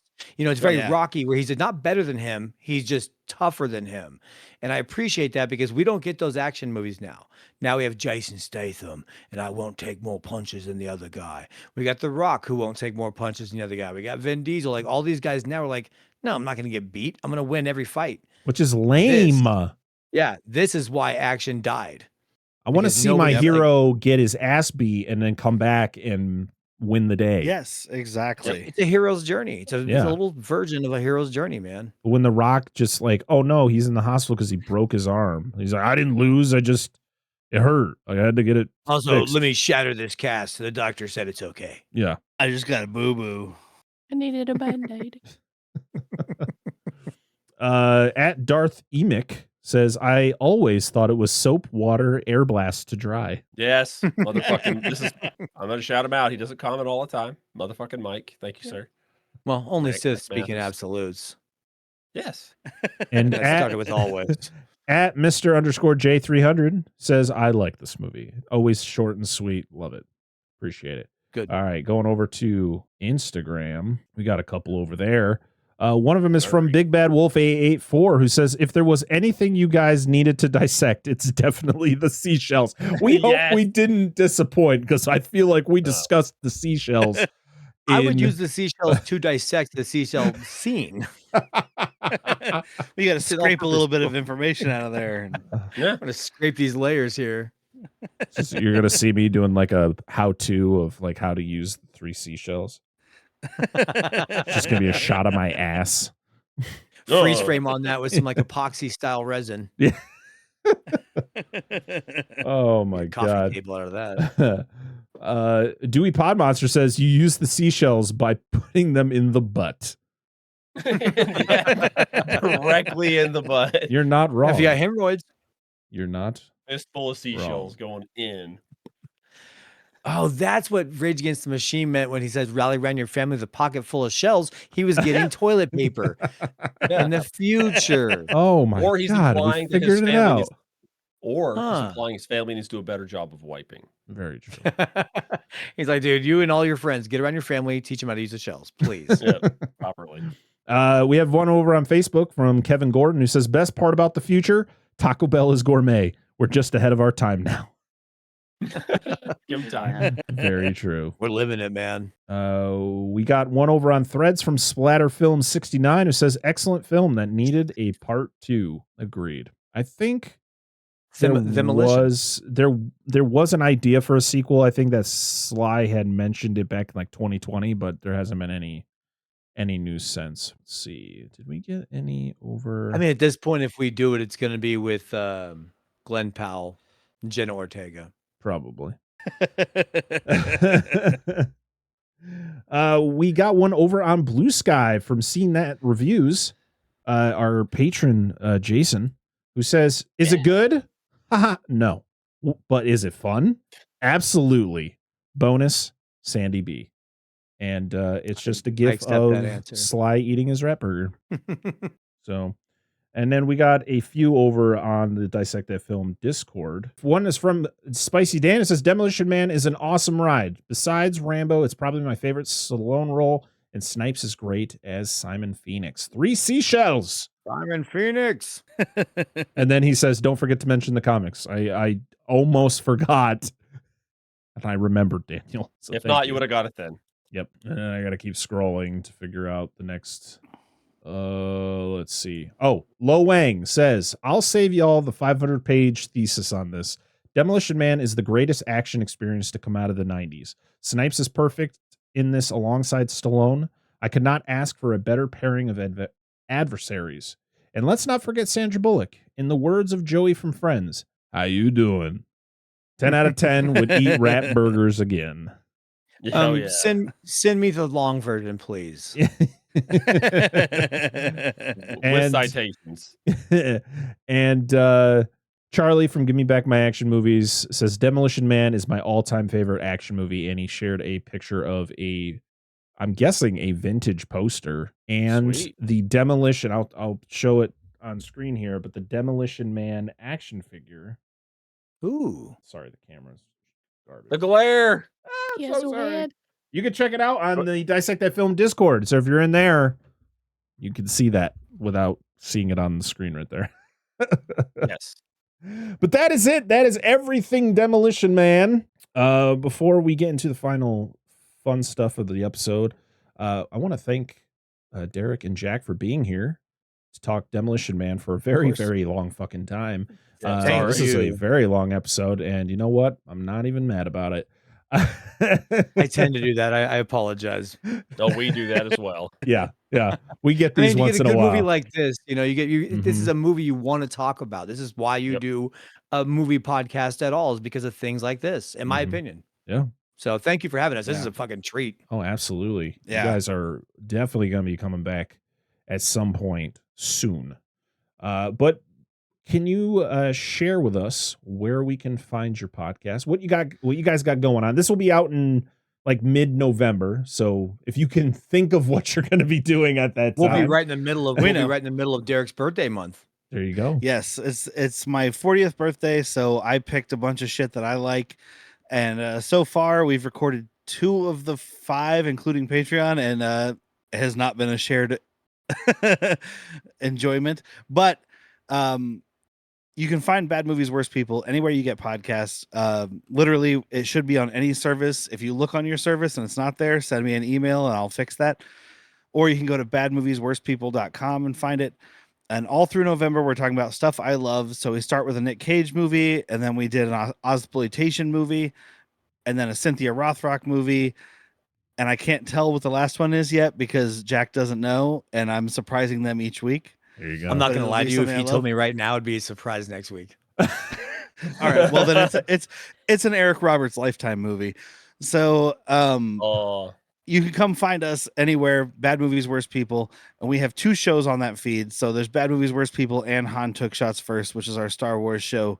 So go check that out. Do that. Do all those things. Do all those things. Yes. You guys are putting out so much stuff that it's worth it to spend a couple dollars to go support them over on Patreon, get some extra bonus shows. And with all the stuff you guys got going on the free feeds, like there's so much to consume. And I know Spicy Dan loves some Bad Movies, Worst People. He's always sharing your episodes. Yeah. He's a new follower and a new patron, and he's been really into it, and I appreciate it. He just keeps bringing up old jokes, and I'm like, fuck, I don't remember. I that was a year ago. know. We love you, Daniel, but when you reference an episode that happened even a couple weeks ago, I go, sure, I said that. I hit stop recording, and it's like Will Ferrell in Old School when it's like, what just happened? So I don't proofread before I talk, dude. I just open the mouth and see what happens. I won't know what I said in this episode until I start editing. I'm like, oh shit, okay, all right, yep, all right. But yeah, you went there. All of the links to everything Bad Movies, Worst People will be down in the description of the video or in our show notes for audio listeners. And go support these fine fellows and Derrick's wife because they're awesome. They do a lot of great stuff. And thank you. They're part of our new podcast family over whatever the fuck we call the Discord. Just it's gonna get a cool name at some point, but yeah, we appreciate you guys. As for us, next week is our newest Monster Zone episode, which we talked about the origin of Gamera with 1965's Gamera, the giant monster. And then our next Dissect That Film podcast episode, we are going back to the Jurassic World franchise as we continue that journey. As we're going to be talking about the latest entry in the franchise, Jurassic World's Rebirth. You poor things. Is it better than Dominion? Well, you'll have to listen to find out. And we're gonna have. I haven't seen it. And guess what? Guess who we're dragging back in? The man that we tortured with Dominion. He's coming back because I thought it had dinosaurs, not dragons. He's dragging these nuts, baby. Oh no! Darren Lundberg is going to be back to talk Jurassic World Rebirth with us. I'm very excited to have him back on, but I also feel bad for him that he has to keep talking about these movies. Oh, he ain't getting out of it. Tell me more. I haven't seen Rebirth, but it has to be better than Dominion because at least Scarlett Johansson's there, and there's no crickets, right? There's no locusts. Thank fucking God. But yeah, that's gonna be a fun one. I sounded more sad than I probably should have been because I didn't. My out of theater experience was, oh yeah, that was fun. Like it was a good time. Like I had a good time. Where I can't say that about Dominion. I've seen Dominion twice and I will never see it again. It's the only Jurassic World movie I will not buy physically. I will not own that movie. I don't. Once was enough for me. Fuck about Buy that. it and burn it. Mm-hmm. I still get the money though. So burn it. You get the satisfaction. I'm gonna make this short and sweet. If you want to find us and support us in any way, go to our LINKTREE, LINKTREE/Dissect That Film. Literally has everything you need. Social media links, our merch store, which we have all our new designs. We have the new Monster Zone logo up on there. That was made by our co-host Mikey. We have the new Dissect That Film logo. So if you want to support us by buying some merch, go over there, over to our TeePublic store. If you want to support us over on Patreon, that would be cool. Over at patreon.com/Dissect That Film, where for a single $1, You can get uncut versions of episodes up to a week early. So you get like a pre-show. You pretty much get everything that gets recorded during the episode, you guys get on the Patreon. And then I trim it down and do all my things. And then you guys get that later on. And also once a month, we do movie watch-alongs. And November is a good one because we are going to be watching not one, but 2 movies. We're going to be double dipping into the Thanksgiving franchise as we're doing Thanksgiving 1 and Thanksgiving 3. So a whole lot of turkey. Gobble, gobble, motherfucker. Yep.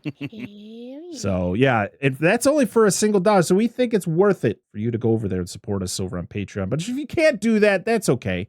Just go over to your favorite podcast app and leave us 5 stars. Leave us a review. It helps us get into more ears. And we definitely want new people to experience whatever the fuck we do here.